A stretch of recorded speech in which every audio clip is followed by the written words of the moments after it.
तो गाइस कैसे हैं आप सब लोग। स्वर्ड किंग के एपिसोड 71 के साथ हाजिर हो। तो लास्ट एपिसोड के एंड पे हमने देखा था हमारा शुंजी एक पनिशमेंट टेस्ट देने के लिए ड्रैगन पूल के अंदर छलांग लगाता है, जहाँ पर उसे अरे फॉर्मेशन को पार करते हुए बाहर निकलना है। अरे फॉर्मेशन के अंदर जाने के बाद वहाँ पर उसके सामने उसका इवल सेल्फ आता है। तो इवल सेल्फ के साथ फाइट करने के बाद वो बेहोश हो जाता है और उसके बाद वो एक टाइगर केव के अंदर अपनी आंखें ओपन करता है। उसके बाद आगे की तरफ चलना स्टार्ट करता है। वो कहता है लगता है कि यहाँ पर इस केव के अंदर कुछ मिल सकता है। वो आगे की तरफ चलना स्टार्ट करता है तो उसे वहाँ पर आजारी होती है। वो कहता है यहाँ पर क्या है। वो वहाँ पर अटैक करता है तो उसके अटैक करने की वजह से पत्थर टूटता है और उसके नीचे से एक जड़ी बूटी निकलती है। ये देखकर वो काफी हैरान होता है और कहता है ये तो 9 ऑरिफिस अजूरे रूट है। शुंजी कहता है तो इसका मतलब ये तो वाकई में सच है कि इस केव के अंदर काफी सारी हिडन मिस्ट्रीज हो सकती हैं, जैसे कि मुझे यहाँ पर एक लेवल 6 की होली हर्ब मिली है। ये जड़ी बूटी एक लेवल 6 की जड़ी बूटी है। तो कहता है मुझे लगता है कि जो लोग भी यहाँ पर इस ड्रैगन पूल के टेस्ट को पास करके बाहर निकलते हैं उन लोगों की कल्टीवेशन डबल स्पीड के साथ बढ़ती होगी, क्योंकि उन्हें यहाँ से काफी कुछ मिलता होगा। यहाँ पर तो स्पिरिचुअल एनर्जी भी ज्यादा पावरफुल है। इसका मतलब यह है कि अगर मैं यहाँ पर रहकर कल्टीवेट करता हूँ तो मेरी एनर्जी ज्यादा बढ़ेगी, लेकिन मेरे पास ज्यादा टाइम नहीं है। वो उस जड़ी बूटी को तो उखाड़ लेता है और साथ ही कहता है कुछ लोग हैं बाहर जो काफी ज्यादा खुश हो रहे होंगे मेरे गायब होने की वजह से, इसलिए मुझे जल्दी से बाहर जाना होगा। वो कहता है जिन सोंगू मैं बहुत ही जल्दी आने वाला हूँ। बाहर आने के बाद तुम्हारे साथ मैं अपने स्कोर्स को सेटल करूंगा। तो एल्डर सेल्सियो अभी भी उस ड्रैगन केव के दहाने के ऊपर ही खड़े होते हैं। वो इंतजार कर रहे होते हैं और कहते हैं लड़के को इस ड्रैगन पूल के अंदर जम लगा हुआ है, पूरे 3 घंटे हो गए हैं और मैं अभी तक उसका इंतजार कर रहा हूँ। लेकिन अभी यहाँ पर कुछ हरकत महसूस हो रही है। पानी के अंदर काफी सारी एजिटेशन हो रही है। लगता है कि वो लड़का बाहर आने वाला है। ऐसा नहीं हो सकता। तो हमारा शुंजी अपने एक ही पंख के साथ उड़ता हुआ बाहर निकल आता है। ये देखकर वो काफी ज्यादा हैरान होते हैं और कहते हैं ये लड़का तो 3 ही घंटे में ड्रैगन पूल के अंदर से बाहर आ गया है। मास्टर सेल्सियो सोच रहे होते हैं पता नहीं मास्टर जैंग जैंग को ये वाला डिसेबल कहाँ से मिला है, बहुत ज्यादा स्पेशल है। तो शुंजी बाहर निकलने के बाद से कहता है मास्टर सेल्सियो अब जबकि मैंने ड्रैगन पूल के पनिशमेंट टेस्ट को पास कर लिया है तो इसका मतलब ये है मेरी पनिशमेंट पूरी हो चुकी है और आप डील के मुताबिक आप बाकी के सारे मसलों को संभालेंगे। मास्टर सेल्सियो से कहते हैं हाँ क्यों नहीं, जैसा कि हमने तुम्हारे साथ प्रीवियस डील की थी हमारे एग्रीमेंट के मुताबिक रिंग में जो कुछ भी हुआ था हम वो सबको संभाल लेंगे। तुमने अपनी पनिशमेंट को पूरा कर दिया है। तुम्हारा शुंजी वहाँ से वापस अपने घर आता है। जब वो अपने क्लाउड मैंशन में वापस आता है ट्रेन भागती हुई आती है और उसके साथ चिपककर रोना शुरू कर देती है और कहती है बहुत ज्यादा परेशान हो गई थी, तुमने मुझे बहुत ज्यादा परेशान कर दिया, तुम इतने दिनों के बाद क्यों आ रहे हो। ये उसे कहता है तुम इतना ज्यादा रो क्यों रही हो, अब मैं वापस आ गया हूँ ना। तो रोते हुए उसे कहती है मैंने सुना था कि तुम एक बड़े से एक्सप्लोजन में मर गए, तुम रिंग के अंदर फाइट कर रहे थे, वहाँ पर एक बड़ा सा धमाका हुआ और उसी धमाके में तुम मर गए और तुम कभी वापस नहीं आओगे कि तुम यहाँ पर मेरे सामने आकर खड़े हो और मुझे यहाँ पर इस तुम्हारे जिंदा होने की कोई भी उम्मीद नहीं थी, इसी वजह से मैं रो रही हूँ। फिर से उसके साथ ही लगकर रोना शुरू कर देती है। साथ ही वो उसे कहती है क्लाउड मैं बहुत ज्यादा स्ट्रॉन्ग बनना चाहती हूँ ताकि मुझे यहाँ पर तुम्हारी प्रोटेक्शन की जरूरत ना रहे और मैं तुम्हें प्रोटेक्ट कर सकूं। शुंजी उसे कहता है हाँ ठीक है क्यों नहीं। वो सोच रहा था कि मेरी पिछली लाइफ में शुंजी सोच रहा था यहाँ पर मेरी रीबर्थ की वजह से बहुत सारी चीजें बदल चुकी हैं, मुझे यहाँ पर हर एक चीज के लिए तैयार रहना चाहिए। शुंजी उसे कहता है चलो फिर ठीक है, कल से मैं तुम्हारी ट्रेनिंग स्टार्ट करूंगा, मैं तुम्हारा टीचर बनूंगा। सीन कुछ दिनों के बाद का दिखाया जाता है। शुंजी बाहर बैठा था और उसके सामने लोरेन खड़ी होती है। लोरेन उसे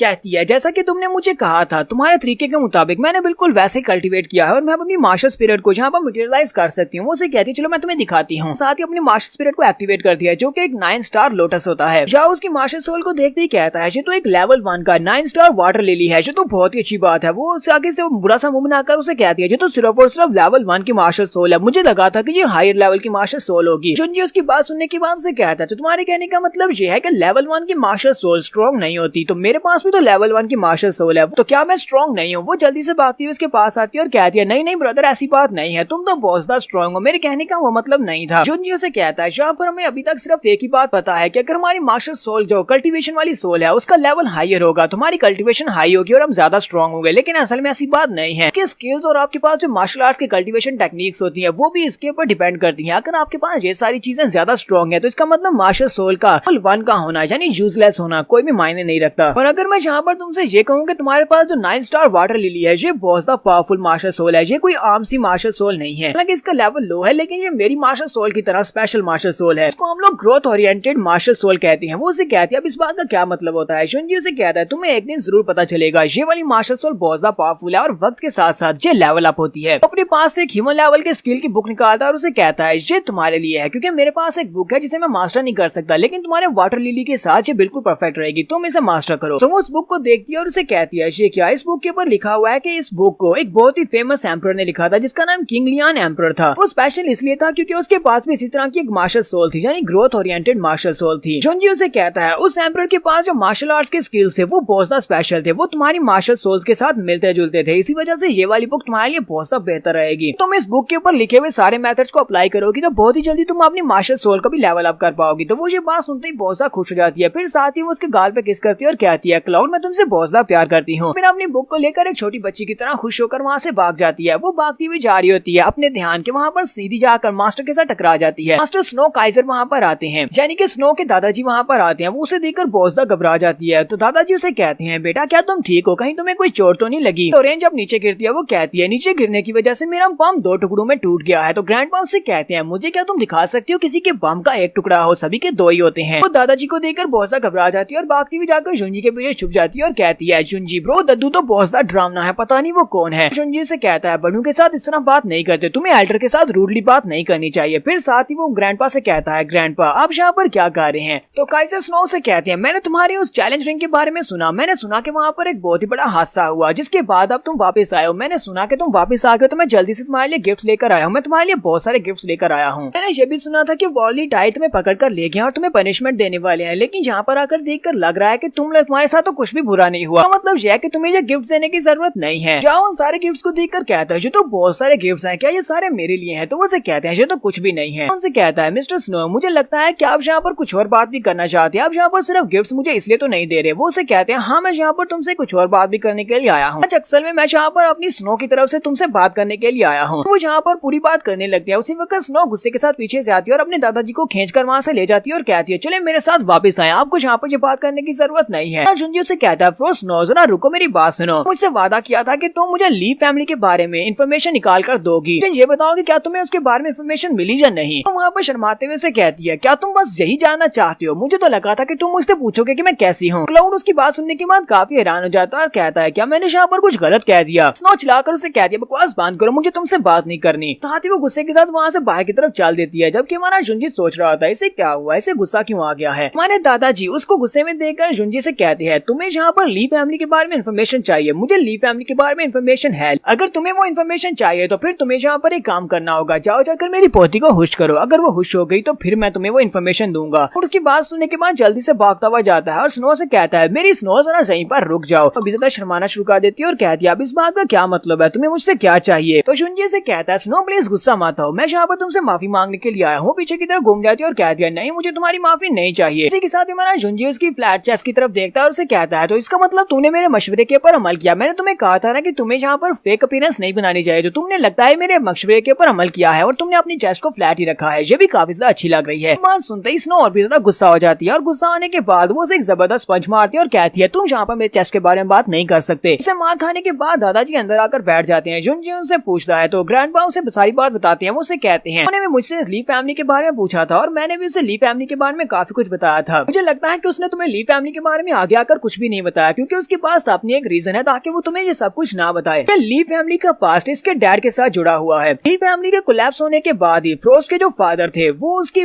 मिस ली को ढूंढने के लिए चले गए जिसके साथ उसके नाजायज संबंध थे। बाद से हमें स्नो के फादर के बारे में कुछ भी पता नहीं चला कि वो कहाँ पर चले गए, हमें ये भी नहीं पता कि वो जिंदा है या मर चुके हैं। हमारा जुंजी से कहता है ग्रैंडपा मैं इस बात को अच्छी तरह से समझ सकता हूँ क्योंकि मेरा और उसका एक्सपीरियंस एक जैसा है क्योंकि मेरे पेरेंट्स भी मुझे छोड़कर चले गए जब मैं एक छोटा सा बच्चा था। ग्रैंडपा उसे कहते हैं प्लीज मुझे माफ करना, मेरी वजह से अगर तुम्हें दुख हुआ हो तो। मुझे लगता है कि तुम यहाँ पर इस बारे में जानना चाहते हो कि ली फैमिली का कातिल कौन था, कि ली फैमिली के इरेडिकेशन के पीछे कौन बंदा था। ग्रैंडपा उसे कहते हैं उस वक्त ली फैमिली का इस पूरी डायनेस्टी में कोई भी दुश्मन नहीं था डायनेस्टी में, लेकिन मेरे बेटे ने एक बार मुझसे कहा था ली फैमिली का जो मास्टर है उसने एक सीक्रेट ऑर्गेनाइजेशन को ज्वाइन कर लिया है। सीक्रेट ऑर्गेनाइजेशन का नाम शायद शेनलॉन्ग का अलायंस था। मुझे लगता है कि शायद उसका नाम शेनलॉन्ग अलायंस ही था। शेनलॉन्ग अलायंस के बारे में ये कहा जाता है कि हालांकि शेनलॉन्ग अलायंस ने अपनी प्रोफाइल को बहुत ज्यादा लो रखा हुआ था, लेकिन उस अलायंस के अंदर जितने भी लोग थे वो सारे के सारे मेंबर्स हीरोज थे। उन लोगों का मकसद यही था कि वो अपनी क्लाउड डायनेस्टी को प्रोटेक्ट कर सकें, लेकिन उन लोगों की जितने भी इंटरेस्ट थी वो सारी की सारी न्यू पावर के खिलाफ थी क्योंकि न्यू पावर वालों का मकसद कुछ और था। इसी वजह से वो उनके रास्ते की सबसे बड़ी रुकावट थे। हमारा शाह उनसे कहता है मुझे न्यू पावर के बारे में पता है कि न्यू पावर को स्टार सेक्टर वाले प्रोटेक्ट कर रहे हैं। उससे कहते हैं हाँ तुमने बिल्कुल ठीक सुना है, एंशियंट स्टार सेक्टर वाले भी सब में शामिल हैं। पूरी की पूरी क्लाउड डायनेस्टी में कोई ऐसी पावर है जो कि ली मैंशन को बर्बाद कर सकती है, ली फैमिली को डिस्ट्रॉय कर सकती है। तो वो सिर्फ न्यू पावर है। कुछ लोग तो ये भी कहते हैं कि ड्रीम फैमिली ही न्यू पावर की पिलर है। न्यू पावर सारी की सारी इस ड्रीम फैमिली से निकली है और ड्रीम फैमिली वाले इसका पिलर हैं। तो युनजी उनकी बातें सुनने के बाद वहाँ पर अपनी सोच में गुम हो जाता है। ग्रैंडपा उसे कहती है, काफी साल गुजर चुके हैं, तुम्हें यहाँ पर इतनी आसानी के साथ इन सारी बातों पर विश्वास नहीं करना चाहिए। वक्त गुजरने के साथ साथ तुम्हें सब कुछ खुद ही पता चल जाएगा। युनजी उनसे कहता है, ठीक है, आपका बहुत बहुत शुक्रिया मुझे यहाँ पर ये सब कुछ याद दिलाने के लिए। ग्रैंडपा उसे कहते हैं, अच्छा ठीक है, बहुत ही अच्छा है। जाने से पहले हमारा युनजी उनसे कहता है, ग्रैंडपा मुझे लगता है कि आप इतने सारे तोहफे लेकर यहाँ पर जिस मकसद के लिए आए हैं आपका वो मकसद पूरा नहीं हो सकता, क्योंकि मैं शादीशुदा हूँ, मेरे पास एक वाइफ है, लेकिन फिलहाल वो मेरे पास नहीं है। अपनी वाइफ से बहुत सा प्यार करता हूँ, मैं अपनी वाइफ को नहीं छोड़ सकता। तो ग्रैंडपा उसे कहते हैं, अच्छा अच्छा ठीक है, मैं कौन सा यहाँ पर तुम्हारे मसले में इंटरफेयर करने वाला हूँ, बहुत सा बुरा हो चुका हूँ, तुम बच्चों को इस मसले को आपस में सुलझाना होगा। स्नो भी दीवार के पीछे छुपकर ये सारी बात सुन रही होती है। यहाँ पर हम लोग अपनी एपिसोड 71 का एंड करेंगे। एपिसोड की एक्सप्लेनेशन अच्छी लगी है तो कमेंट करके जरूर बताइएगा। चैनल को सब्सक्राइब कर दे, वीडियो को लाइक और शेयर कर दे। शुक्रिया।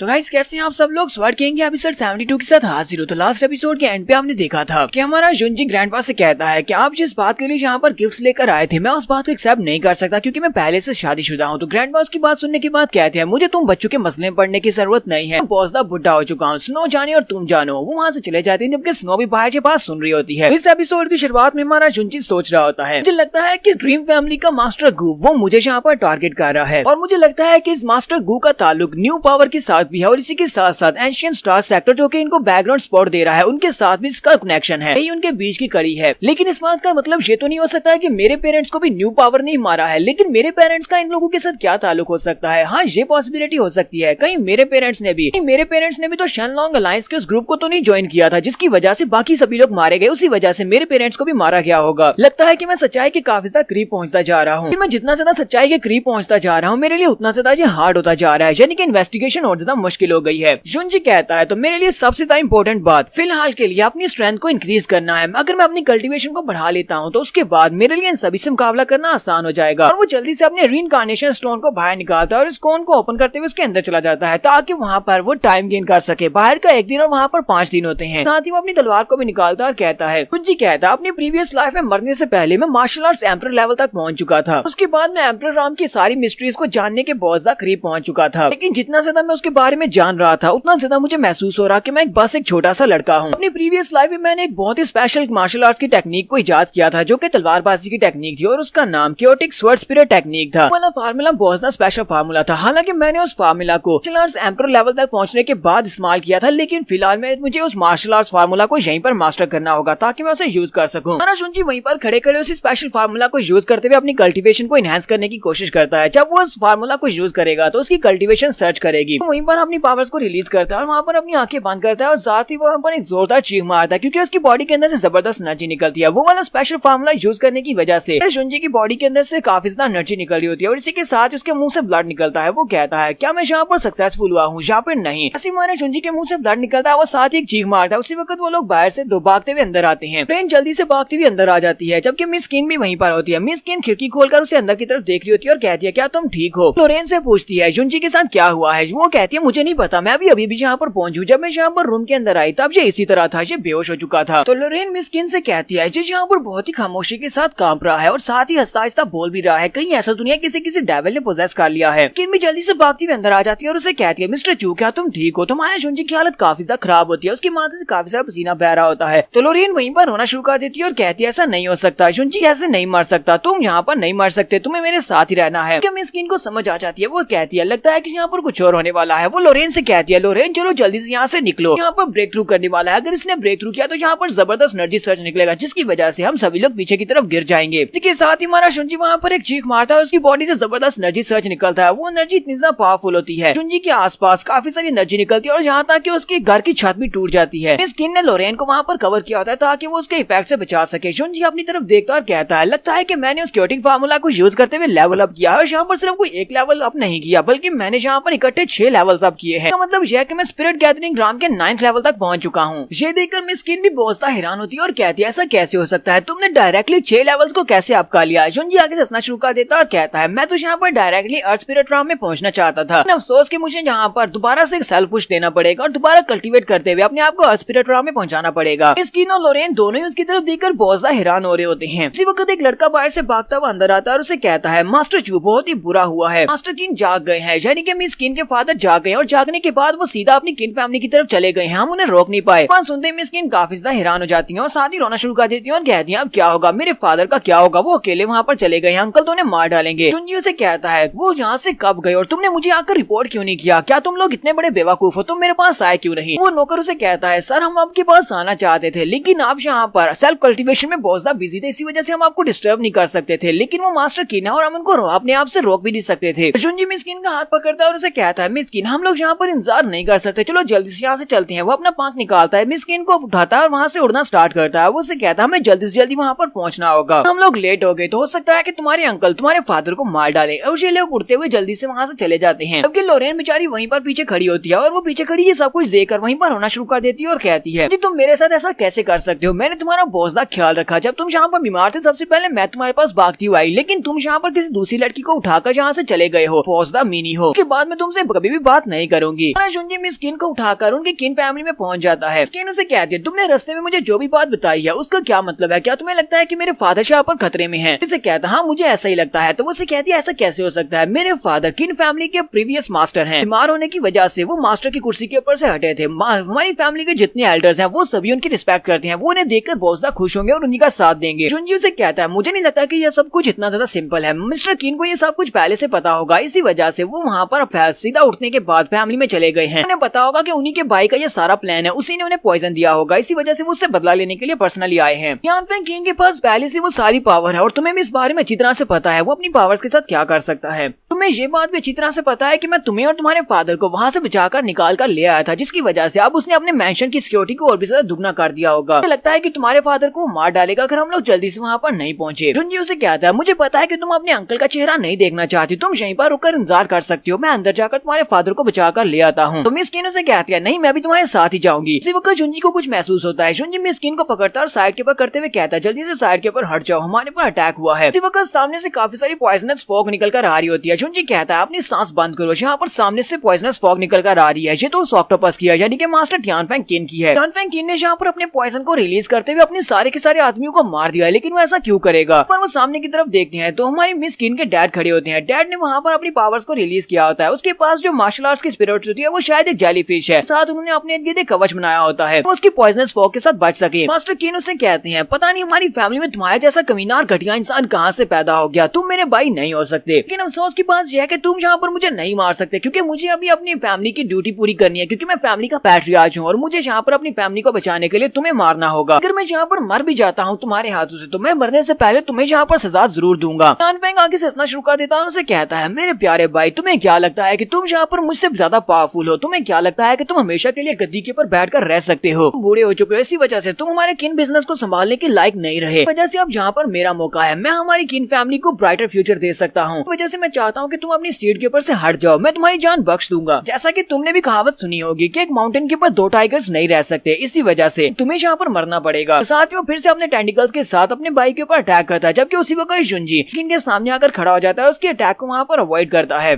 किन सोच रहा था कहीं वो सामने से भाग तो नहीं गया, फिर साथ ही वो कहता है नहीं यहाँ पर तो मुझे कुछ और हो रहा महसूस हो रहा है, ये तो कैंप क्लाउड का हो रहा है। किन भी जुनजी को पहचान कर कहते हैं तुम तो वही लड़के हो जिसने हमारी जान बचाई है। जुनजी उसे कहता है बाकी का सब कुछ मेरे ऊपर छोड़ दो, मैं इसको संभाल लूंगा। किन भी वहाँ पर चिल्लाकर उसे कह रहे होते हैं कैंप क्लाउड तुम डरपोक कहीं के, लास्ट टाइम तुम मेरे हाथ से बचकर निकल गए थे, इस बार तुम खुद से यहाँ पर अपने मास्टर किन को बचाने के लिए आए हो, क्यों ना तुम यहाँ पर बाहर निकल कर आओ और मेरा सामना करो, देखते हैं कि कौन यहाँ पर किसको हरा पाता है। जुनजी उसके पीछे खड़ा होता है और उसे टैप करते हुए कहता है तुम गंदे ऑक्टोपस कहेंगे, तुम्हें क्या लगता है कि मैं यहाँ पर तुमसे डरता हूँ। मास्टर टियानफेंग जल्दी से अपने टेंटिकल्स को रिलीज करते हुए उसके ऊपर अटैक करते हैं, जबकि वो सिर्फ एक मिराज इमेज होती है। उसी वक्त जुनजी उसके मुंह के ऊपर एक जबरदस्त पंच मारता है और उसे कहता है लगता है कि तुमने मुझे पहचान लिया होगा। जुनजी का पंच काफी ज्यादा पावरफुल होता है, जिसकी वजह से टियानफेंग उड़ता हुआ पीछे वाली दीवार के साथ जाकर पटकता है। पंच खाने के बाद जब वो दोबारा उड़ता है तो टियानफेंग कहता है तुम्हारी पावर्स तो पहले से काफी ज्यादा बढ़ चुकी है, लास्ट टाइम जब तुम मुझसे फायर कर रहे थे तब तुम इतने स्ट्रॉन्ग नहीं थे, लेकिन चाहे कुछ भी हो जाए तुम अभी भी स्पिरिट गैदरिंग ग्राम में ही हो, अगर तुम स्पिरिट गैदरिंग ग्राम में तो तुम यहाँ पर जीत नहीं सकते क्योंकि एक लेवल का डिफरेंस बहुत ज्यादा होता है। और वो फिर से अपने टेंटिकल्स को निकालते हैं और जुनजी के ऊपर अटैक करते हैं। इस बार वो अपने टेंटिकल्स को ग्राउंड के अंदर डाल देते हैं, जिसकी वजह से नीचे का ग्राउंड फटना शुरू हो जाता है। स्किन चिल्लाकर उसे कहती है जुनजी जरा बचो, तुम्हारे पर अटैक हो रहा है। जुनजी भी सामने की तरफ देख रहा होता है कि क्या ये वाकई मेरे पर अटैक करने लगा है, लेकिन उसी वक्त टियानफेंग अपने अटैक की डायरेक्शन को चेंज करता है और अपने टेंटिकल्स को ग्राउंड से घुमाकर दूसरी तरफ मिस किन की तरफ ले जाता है। के पास अभी रिएक्ट करने का टाइम नहीं होता, वो भागता हुआ वहाँ पर नहीं पहुंच सकता कि उसी वक्त वो टेंटिकल्स किसी की बॉडी के अंदर धंस जाते हैं। मिस किन भी देखकर काफी हैरान होती है कि डैड उसके सामने सामने आकर खड़े हो जाते हैं। वो टेंटिकल्स उसकी बॉडी के अंदर दंसे होते हैं। उसके डैड ने अपनी बेटी को यहाँ पर बचा लिया है, लेकिन खुद इतना ज्यादा जख्मी होने के बाद वो बच नहीं सकते। अनफेंग भी खुश हो जाता है और उसे कहता है, ब्रदर मुझे तो लगा था कि तुम यहाँ पर मौका देकर भाग गए होगे, लेकिन मुझे पता था कि तुम भागो भी नहीं। तो देखते हैं कि अब तुम यहाँ पर कैसे बचते हो। अब तो तुम बिल्कुल भी नहीं बच पाओगे। ऐसे वो दोबारा से अपने टेंटिकल्स के साथ मास्टर किन के ऊपर अटैक करने लगता है। उसी वक्त उसके ऊपर अटैक होता है, जिसकी वजह से उसकी मार्शल आर्ट्स की सोल होती है डिस्ट्रॉय हो जाती है और वहीं पर नीचे गिर जाता है, बेहोश हो जाता है। फिर जुंजी मास्टर किन की तरफ देखता है। मिस किन जल्दी से भागती हुई अपने डैड के पास आती है, उसे सहारा देते हुए कहती है, डैड मैं तुम्हारी ब्लीडिंग को रोकने में मदद करती हूँ। उसके डैड कह रही होती है, मैंने तो ऐसा बिल्कुल भी नहीं सोचा था कि मैं अपने छोटे भाई के हाथ उसे मारा जाऊंगा। उसके रोना शुरू कर देती है और कहती है, प्लीज डैड ऐसी बात मत करो, मेरे साथ रहो, तुम ऐसे नहीं जा सकते। ये आगे बढ़ता है और उसे कहता है, मिस्टर कीन आप यहाँ पर अकेले क्यों चले आए। तो मास्टर कीन उसे कहते हैं, मुझे पता था कि मेरे भाई ने मुझे पॉइजन दिया है और मैं इस मसले को अपने भाई के साथ खुद ही निपटाना चाहता था। मैं नहीं चाहता कोई और मेरे भाई को सजा दे, इसी वजह से मैं यहाँ पर पर्सनली आया था। चाहता हूँ कि तुम किसी के भी सामने इस बात को मत कहना। साथ ही वो उसे कहते हैं, लेकिन यहाँ पर मुझे तुम्हारे एक फेवर की जरूरत है। जुंजी उसे कहता है, हाँ मुझे बताएं कि मैं आपके लिए क्या कर सकता हूँ। तो उसके डैड उसे कहते हैं, किन फैमिली का बर्डन बहुत ज्यादा भारी होने वाला है। मुझे ये भी अच्छी तरह से पता है कि मेरी रेन मिस्ट ये अकेले इस सारे भार को नहीं उठा सकती। मैं यहाँ पर तुमसे ये बात कहने वाला हूँ, प्लीज मेरी बेटी का ध्यान रखना और साथ ही हमारे किन फैमिली का बिजनेस भी तुम संभालो। जुंजी उसे कहता है, प्लीज आपको यहाँ पर परेशान होने की जरूरत नहीं, मैं सब कुछ संभाल लूंगा। फिर साथ ही वो अपनी जेब के अंदर से कुछ निकालते हुए कहते हैं, मेरे पास तुम्हारे लिए एक बहुत ही इंपॉर्टेंट सबूत है। उस बॉटल को ओपन करके उसको देने लगते हैं, लेकिन उसी वक्त उनकी मौत हो जाती है। लेकिन वो बॉटल जब नीचे गिरती है तो उसके अंदर से 2 पिल्स निकलती हैं। लेकिन जैसी वो मर जाती है उसी रात ही मिस किन वहाँ पर जोर जोर से रोना शुरू कर देती है। तो यहाँ पर हम लोग अपनी एपिसोड 72 का एंड करेंगे। नेक्स्ट एपिसोड में देखेंगे आखिर ये सबूत क्या है और इन पिल्स का क्या मतलब है। एपिसोड की एक्सप्लेनेशन अच्छी लगी हो तो कमेंट करके जरूर बताइएगा। चैनल को सब्सक्राइब कर दे, वीडियो को लाइक और शेयर कर दे। शुक्रिया।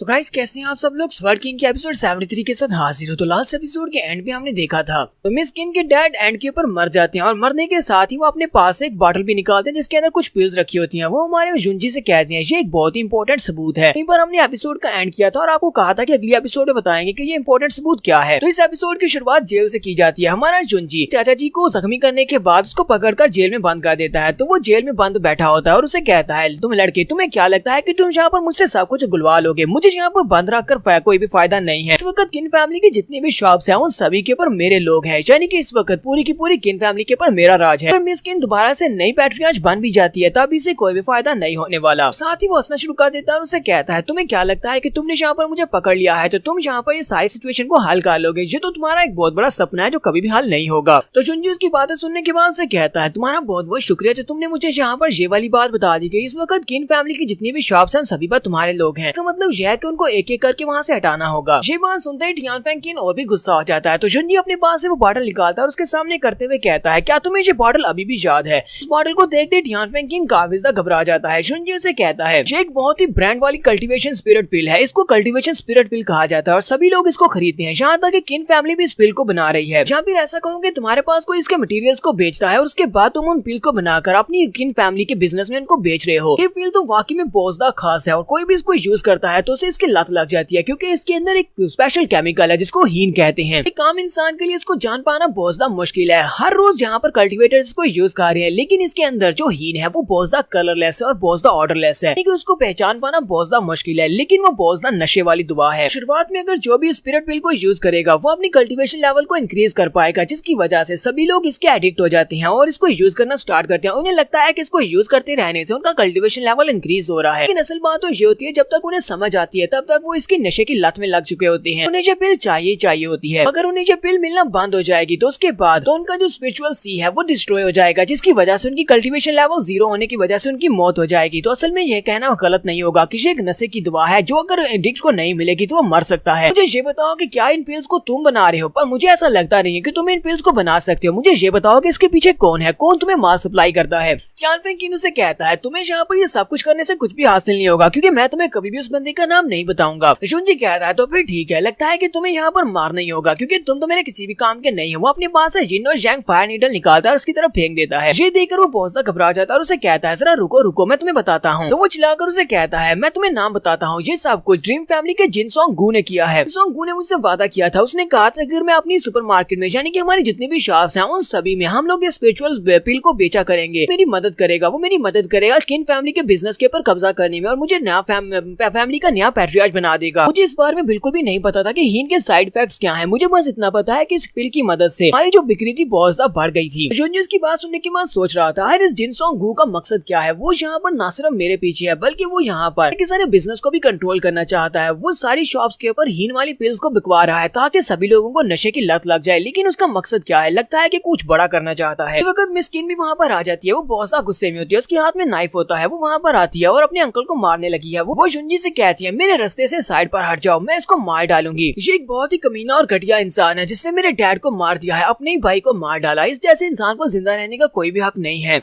और जैसे वो अपना नाइफ लेकर उसको मारने के लिए आगे बढ़ दिया, उसी वक्त हमारा जुनजी उसका हाथ पकड़ लेता है और उसके हाथ से नाइफ गिरा देता है। वो उसे कहता है शांत हो जाओ, तुम इसको ऐसे नहीं मार सकती। जबकि वो अभी भी उसे चिल्लाकर कह रही होती है प्लीज मुझे जाने दो, मुझे इसे मारना है, मुझे अपनी डैड की मौत का बदला लेना है। ये एक बहुत ही घटिया इंसान है। आए तुमने अभी तक इसको जिंदा क्यों रखा हुआ है? क्या तुम मेरे डैड की मौत का बदला नहीं लेना चाहते? तुम इसको मार क्यों नहीं देते? हमारा इसके लिए क्या काम है? ऐसे अभी यहाँ पर मारने वाली हूँ, प्लीज मुझे छोड़ो। और इसी के साथ ही मिस्किन वहीं पर बेहोश हो जाती है। हमारा जुनजी उसे उठाकर वापस बिस्तर के ऊपर लाकर लिटा देता है। तो उसके जब उसे होश आती है वो अपने डैड का नाम पुकारते हुए उठती है। जुनजी भी उसके पास ही बैठा होता है। जुनजी उसे कहता है मिस किन प्लीज शांत हो जाओ, मुझे पता है कि तुम टियान फेंग किन को मारना चाहती हो और अपने डैड की मौत का बदला लेना चाहती हो, लेकिन हम लोग उसे अभी नहीं मार सकते। मुझे लगता है कि टियान फेंग किन वो अकेला नहीं है तुम्हारे डैड की मौत के पीछे, उसके साथ कोई और भी है। उसे बैकग्राउंड सपोर्ट मिल रही है। हमें उस बंदे को भी ढूंढना होगा और उसके साथ भी फाइट करना होगी, उसको भी मारना होगा, तभी जाकर तुम्हारा बदला पूरा होगा। इसलिए मैं चाहता हूँ कि तब तक तुम सब्र करो। जुनजी से कहता है बस मेरे ऊपर भरोसा करो, तुम देखना हम लोग तुम्हारे डैड की मौत का बदला जरूर लेंगे। और इसी के साथ ही उसके गले लगकर रोना शुरू कर देती है। तुम्हारा जुनजी उसे बताता है कि बहुत ही जल्दी यहाँ पर इंपीरियल सिटी में एनुअल बिजनेस मीटिंग होने वाली है। उस एनुअल बिजनेस मीटिंग में सारी की सारी बिजनेस फैमिलीज जो है और उसके साथ 5 बड़े मार्शल हाउसेज वाले ये लोग अपने बिजनेस को फैलाने के लिए वहाँ पर अपनी शॉप्स को सेटअप करेंगे। ये हमारे लिए एक बहुत ही अच्छा मौका होने वाला है। मैं चाहता हूँ कि तुम यहाँ पर अपने आप को संभालो ताकि हमें उस मौके के ऊपर हमारी सच्चाई को पता लगाया जा सके। हम लोग जानना चाहते हैं कि आखिर इसके पीछे कौन है, टियान फेंग किन के पीछे कौन था जिसने उसे ये सब कुछ करने के लिए मजबूर किया। मिस किन उसे कहती है तुम्हारा प्लान क्या है, मुझे बताओ। तुम्हारा जुनजी से कहता है मुझे लगता है कि मास्टर जिनसोंग गू के पीछे भी कोई ना कोई शामिल है। जिनसोंग गू अकेला ये सब कुछ नहीं संभाल सकता। मुझे लगता है कि वो जो भी है वो ड्रीम फैमिली से ही ताल्लुक रखता है। मिस्किन भी इसकी बात सुनने के बाद काफी हैरान होती है। जुनजी कहता है ये सिर्फ और सिर्फ एक गैस है। मुझे लगता है कि जो भी वो बंदा है वो पूरे के पूरी डायनेस्टी को ब्लड बैथ बनाना चाहता है, तभी वो यहाँ पर कोई ना कोई मूव चलेगा तो पूरी डायनेस्टी में बहुत कुछ चेंज होने वाला है।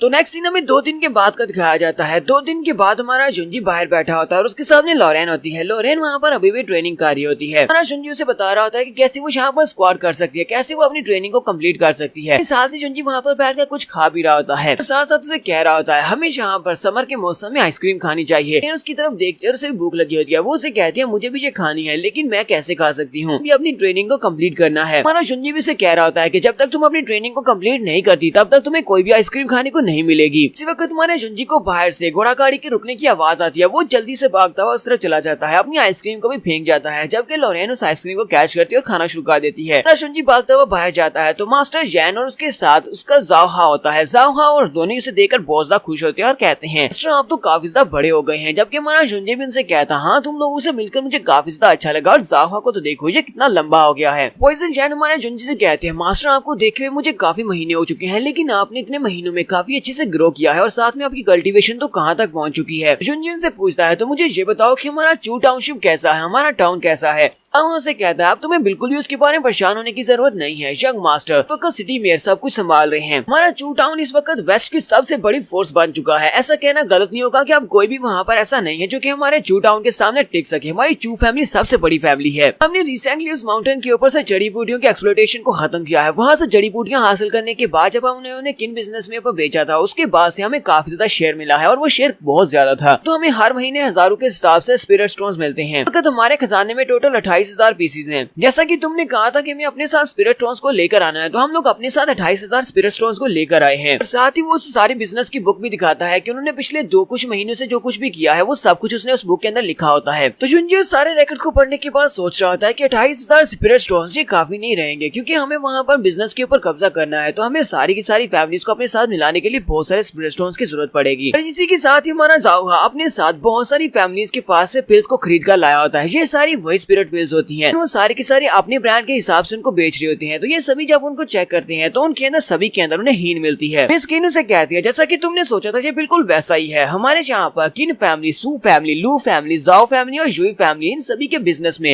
सभी की फैमिलीज में जितनी भी पिल्स हैं वो सभी की सभी अलग है, लेकिन उन सभी के अंदर हीन की अलग अलग डोज भी है। अब तो मुझे भी ऐसे लगता है कि जिनसों को अकेला ये सब कुछ नहीं कर सकता, क्योंकि इस वक्त जितने भी बड़े फैमिली बिजनेसेस हैं उन सभी के ऊपर लोगों का कब्जा है और इन लोगों ने वहाँ पर हीन को बेचना जारी किया हुआ था। इसका मतलब यह है कि ये पूरे इंपीरियल सिटी को यहाँ पर इस पिल का एडिक्ट बना रहे हैं। जुनियन सभी लोगों से कहता है क्या तुम्हें पता है कि हमारी क्लाउड डायनेस्टी के 80% वॉरियर्स ऐसे हैं जो कि स्पिरिट पिल को यूज करते हैं, यानी कि हमारी आर्मी के लोग भी स्पिरिट पिल को यूज कर रहे हैं और जो हमारे एम्परर को प्रोटेक्ट करते हैं वो लोग भी इन स्पिरिट पिल्स को यूज करते हैं। मुझे लगता है कि कोई तो ऐसा मास्टरमाइंड है जो इन सभी लोगों को हीन के जरिए से कंट्रोल करना चाहता है। मुझे तो लगता है कोई ऐसा चाह रहा है कि वो हमारे एम्परर को गद्दी से हटाकर खुद एम्परर की सीट के ऊपर बैठ जाए। ताओ से कहता है मास्टर ये तो बहुत ही बड़ी खबर है, मास्टर हमें इसको जाकर एम्परर को बताना चाहिए। ये पूरी की पूरी इंपीरियल सिटी के लिए बहुत ही बड़ी खबर हो सकती है। चाहे ड्रीम फैमिली वालों के पास काफी सारे लोग ही क्यों ना हो, उनके पीछे कोई मास्टरमाइंड ही क्यों ना हो, लेकिन इंपीरियल फैमिली के लिए भी यहाँ पर काफी सारी फैमिलीज हैं। कैप्सिस फैमिली और इसके साथ ग्रेट ब्लास्ट फैमिली, ये दोनों ही उनके साथ है। मुझे नहीं लगता कि ड्रीम फैमिली इनके खिलाफ ज्यादा कुछ कर पाएंगे, इसलिए मुझे लगता है कि मैं जाकर एम्परर या इंपीरियल फैमिली में किसी को बता देना चाहिए। तो उनसे कहता है नहीं, हम लोग इस खबर को यहाँ पर रिलीज नहीं कर सकते। पहली बात तो यह है कि ये जो हीन होती है ये हाईली एडिक्टिव है, ठीक है। जो लोग भी इसे ले रहे हैं उनकी बॉडी के अंदर ये चली गई है और वो लोग इसको छोड़ नहीं सकते। इसको डिटॉक्सिफाई करने के लिए बहुत ज्यादा स्पेशल टूल्स की जरूरत पड़ेगी और ऐसे एंटीडोट्स की जरूरत पड़ेगी जो बहुत ज्यादा स्पेशल हो। दूसरी बात यह है कि हमारे पास ऐसा कोई भी सबूत नहीं है कि हम लोग ड्रीम फैमिली के ऊपर इसका इल्जाम लगा सके। ड्रीम फैमिली वाले अपनी जान छुड़ाने के लिए जिनसोंग गू के ऊपर सारा ब्लेम डाल सकते हैं और सिर्फ उसे एक बंदे के ऊपर ब्लेम डालकर उसे साइड के ऊपर किया जा सकता है और ड्रीम फैमिली वाले दोबारा से ये काम शुरू कर सकते हैं। इसका मतलब यह है कि हम लोग पूरी की पूरी ड्रीम फैमिली या फिर जो भी मास्टरमाइंड है उसको नहीं पकड़ सकेंगे। ऊपर से उनके पीछे जो मास्टरमाइंड है उसको भी हमारे बारे में पता चल जाएगा कि हमने उनको एक्सपोज कर दिया है, जिसकी वजह से हम लोग उनके निशाने के ऊपर आ जाएंगे। मिस किन उसे कहती है तो इसका मतलब यह है कि हम लोग यहाँ पर कुछ भी नहीं कर सकते, हम लोग यहाँ पर जानबूझकर भी अनजान बने रहेंगे। उसे कहता है नहीं, हम लोग यहाँ पर ये सब कुछ मसला हल करने वाले हैं, मैं इन दोनों मसलों को यहाँ पर हल लूंगा, लेकिन ये सब कुछ एक्शन वाले दिन होने वाला है। लेकिन उससे पहले मेरे पास तुम्हारे लिए भी कुछ काम है, तुम सभी को कोई ना कोई काम करना होगा। मेरे पास तुम्हारे लिए कोई ना कोई टास्क है, जहाँ पर हम लोग अपनी एपिसोड 73 का एंड करेंगे। एपिसोड की एक्सप्लेनेशन अच्छी लगी हो तो कमेंट करके जरूर बताइएगा। चैनल को सब्सक्राइब कर दे, वीडियो को लाइक और शेयर कर दे। शुक्रिया।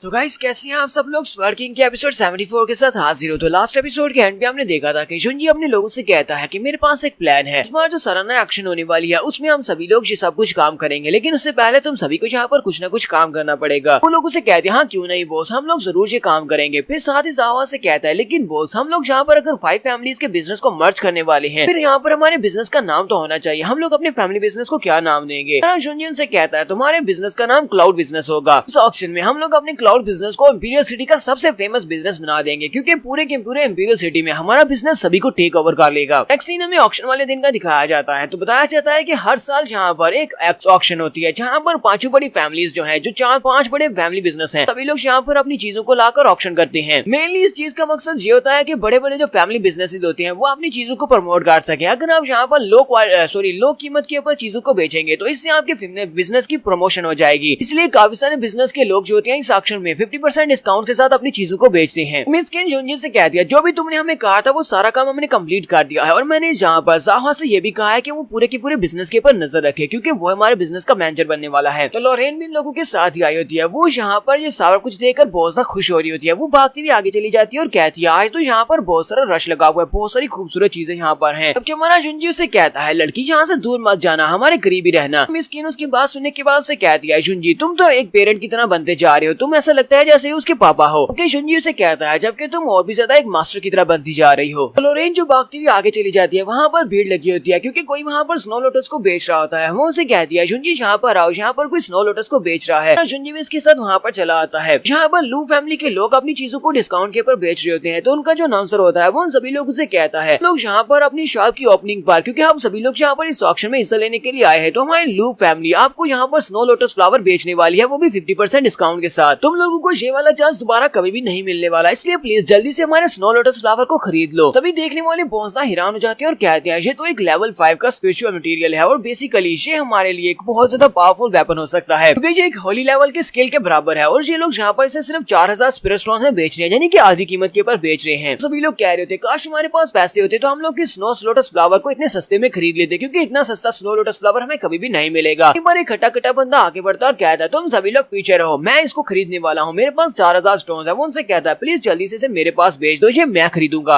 अपने आदमी को भेजा हुआ है, वो 4000 स्पिरिट स्टोन लेकर आने वाला है। लू फैमिली का यंग मास्टर जिसका नाम चिनाई लू है और ये हमारी शुइकियांग का बॉयफ्रेंड भी है, वो वहाँ पर आता है और उसे कहता है सर आपका टेस्ट बहुत ज्यादा अच्छा है, आपने बहुत ही अच्छी चीज कम दामों में खरीद ली है। लोग उसे देखकर कहते हैं ये तो चिनाई लू है। चिनाई लू अपने शॉपकीपर से कहता है चलो जल्दी से इस फ्लावर को पैक कर दो, क्योंकि ये वाला जेंटलमैन इस फ्लावर को खरीदने वाला है। तो वो जल्दी से एक पॉट के अंदर पैक कर देता है। वो लोग उसे कहते हैं हमारी रेपुटेशन बहुत ज्यादा हाई है और हम लोग बहुत ही अच्छे से बिजनेस करते हैं, अब जबकि तुमने यहाँ पर कहा है कि तुम इसको खरीदने वाले हो तो हम लोग ये वाला फ्लावर तुम्हें ही देंगे, हम ये फ्लावर किसी और को नहीं बेच सकते। अगर तुम्हें पीछे से आवाज आती है तुम लोग वाकई में बहुत बड़ी फैमिली वाले हो, तुम्हारा बिजनेस वाकई में बहुत ज्यादा बड़ा है, लेकिन मुझे ऐसा बिल्कुल भी नहीं लगा था कि तुम लोग फैमिली के लोग यहाँ पर किसी को बेवकूफ बना रहे हो, तुम लोग यहाँ पर एक जहरीला मटेरियल बेच रहे हो। वो सभी लोग हैरान हो जाते हैं और पीछे की तरफ देखते हैं और कहते हैं अब इस बात का क्या मतलब है, कौन कह रहा है कि ये लोग यहाँ पर जहरीला मटेरियल बेच रहे हैं। नहीं लू भी चलाकर उसे कहता है कौन हो तुम, चलो जल्दी से सामने आओ, तुम्हारी हिम्मत कैसे हुई हमारे लूश हुई बिजनेस के ऊपर इल्जाम लगाने की। शुंजी अपनी स्पिरिचुअल एनर्जी से अटैक करते हुए उसकी पॉट के ऊपर अटैक करता है, तो उसके हाथ में जो पॉट होता है वो टूट जाता है और उस पॉट के साथ ही फ्लावर के नीचे उसकी जो जड़ें होती हैं वो पॉइजन्ड होती हैं, यानी कि उनका कलर चेंज हो चुका होता है। वो सभी लोग देखने वाले वो हैरान हो जाते हैं और कहते हैं जरा उस तरफ देखो तो सही, लगता है कि जैसे उसकी जड़ों के अंदर पॉइजन है। शुंजी उन सभी लोगों से कहता है क्या तुम लोगों ने देखा स्नो लोटस फ्लावर के नीचे क्या है, इसकी जड़ें पर्पल कलर की हो चुकी हैं, इसका मतलब ये है कि ये पॉइजन हो चुका है। ये स्नो लोटस फ्लावर बिल्कुल बेकार है, इसके इफेक्ट्स खत्म हो चुके हैं, कोई भी इसको इस्तेमाल करेगा तो उसको इससे कोई भी फायदा नहीं होगा, बल्कि इसके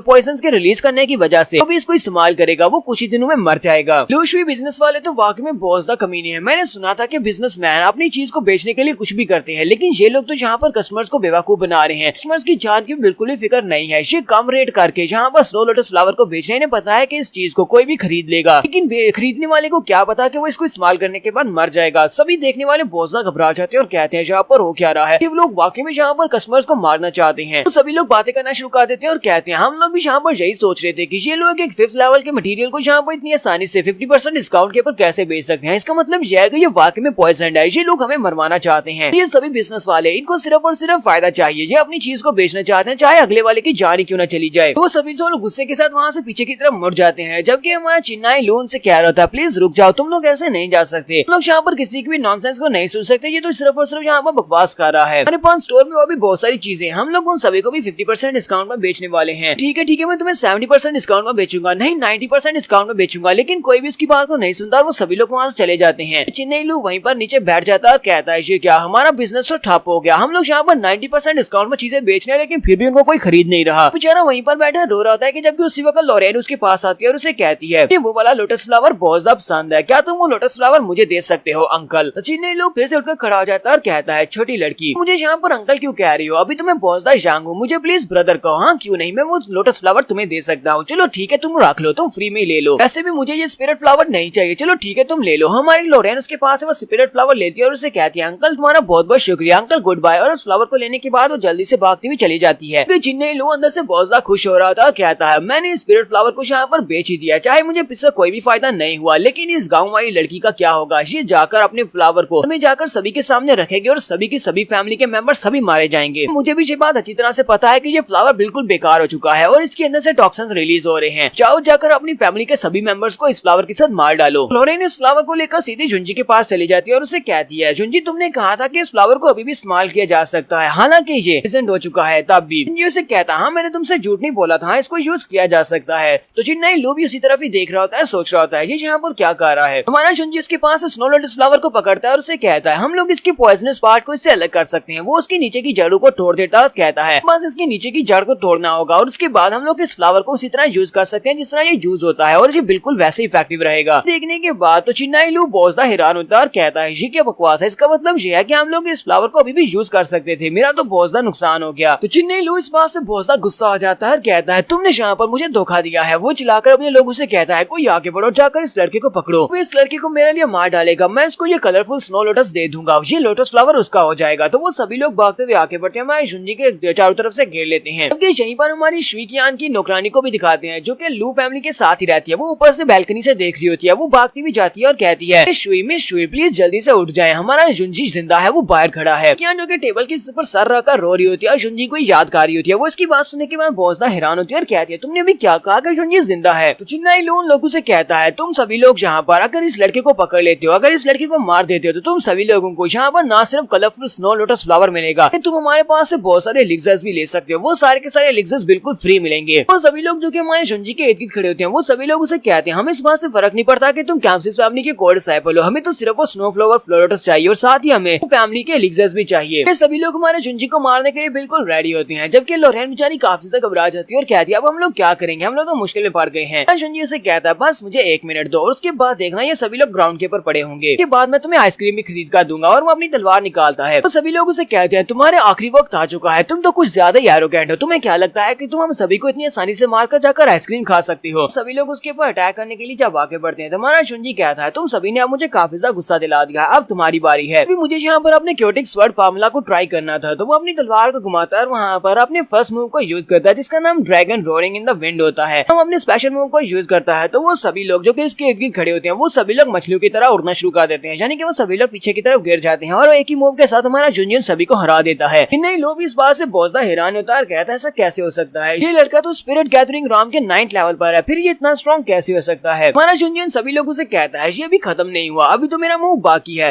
आसमान के ऊपर दिखाते हैं कि वहाँ पर बहुत ही बड़ी बड़ी तलवारें होती हैं। हमारा जुंजी से कहता है तो अब तुम सभी लोग कहाँ पर जाओगे, जबकि वो सभी लोग वहाँ से भागना शुरू कर देते हैं और कहते हैं हम सभी लोग नहीं बचेंगे, हमें यहाँ से जाना है, हमें कोई भी स्नो लोटस फ्लावर नहीं चाहिए। क्योंकि सभी लोग तो वहाँ से भाग जाते हैं। जबकि चिन्नाई लू वहीं पर बैठा होता है और उसके साथ शॉपकीपर होता है, वो दोनों एक दूसरे के साथ लिपट कर रोना शुरू कर देते हैं। हमारी जुंजी की तलवारें ऊपर से नीचे की तरफ गिरती हैं। उसी वक्त चिन्नाई लू के डैड वहाँ पर आ जाते हैं और अपनी पावर्स को यूज करते हुए सामने एक शील्ड बना लेते हैं और उसे कहते हैं मिस्टर लू प्लीज मेरे बेटे के ऊपर तरस खाएं और इसे बख्श दें। मैं यहाँ पर अपने बेटे की तरफ से आपसे माफी मांगता हूँ, उसने आपको ऑफेंड किया है। फिर साथ ही वो अपने बेटे की तरफ देखते हैं, चलाकर उसे कहते हैं चिन्नाई तुम वहाँ पर कर क्या रहे हो, चलो जल्दी से इसे माफी मांगो। इसी के साथ ही मिस्टर लू शुई वो खुद भी हमारे जुंजी से माफी मांगते हैं और हमारी शुइकियान भी वहाँ पर नीचे उतर आती है। जब जुंजी देखता है कि शुइकियान वहाँ पर नीचे खड़ी है, अपनी तलवारों को वहाँ पर से डिप्लीट कर देता है ताकि तलवारें उसको ना लगे। हमारा जुंजी उसे कहता है मैं उम्मीद करता हूँ कि तुम इस बार अपने बेटे को अच्छे से समझाओगे कि हमेशा यहाँ पर उसका बेटा बच नहीं सकता, अगर वो किसी ऐसे के साथ पंगा लेगा तो उससे बहुत ज्यादा स्ट्रॉन्ग है, तो अगली बार मैं अपनी तलवारों को पीछे नहीं लूंगा अगर अगली बार उसने मुझे यहाँ पर ऑफेंड किया। हमारा जुंजी अपने साथियों के साथ पीछे की तरफ मुड़ जाता है जबकि शुइकियान सोच रही होती है इस बात से बहुत ज्यादा खुश हूँ कि तुम अभी तक जिंदा हो। तुम्हारे जुंजी के वहाँ चले जाने के बाद नहीं लू अपने डैड से कहता है डैड आपने उस लड़के को जाने क्यों दिया, उसने हमारे बिजनेस को ठप कर दिया है, हमारे पास अब कोई भी कस्टमर नहीं आ रहा, तो जाकर उस लड़के को मार देना चाहिए। उसके डैड गुस्से के साथ उसे कहते हैं लड़के क्या तुम्हें नहीं लगता कि तुमने यहाँ पर जो कुछ भी किया है उस सब की वजह से उस हमारे बिजनेस को ज्यादा नुकसान पहुंचा है, तुम यहाँ पर कर क्या रहे थे। साथ ही वो वहाँ पर खांसना शुरू कर देती हैं और अंकल के मुंह से ब्लड निकलना शुरू हो जाता है। ये देखकर चिन्नाई लू और उसके साथ साथ शुइकियान दोनों ही बहुत ज्यादा घबरा जाते हैं और यहाँ पर हम लोग अपनी एपिसोड 74 का एंड करेंगे। एपिसोड की एक्सप्लेनेशन अच्छी लगी हो तो कमेंट करके जरूर बताइएगा, चैनल को सब्सक्राइब कर दे, वीडियो को लाइक और शेयर कर दे, शुक्रिया।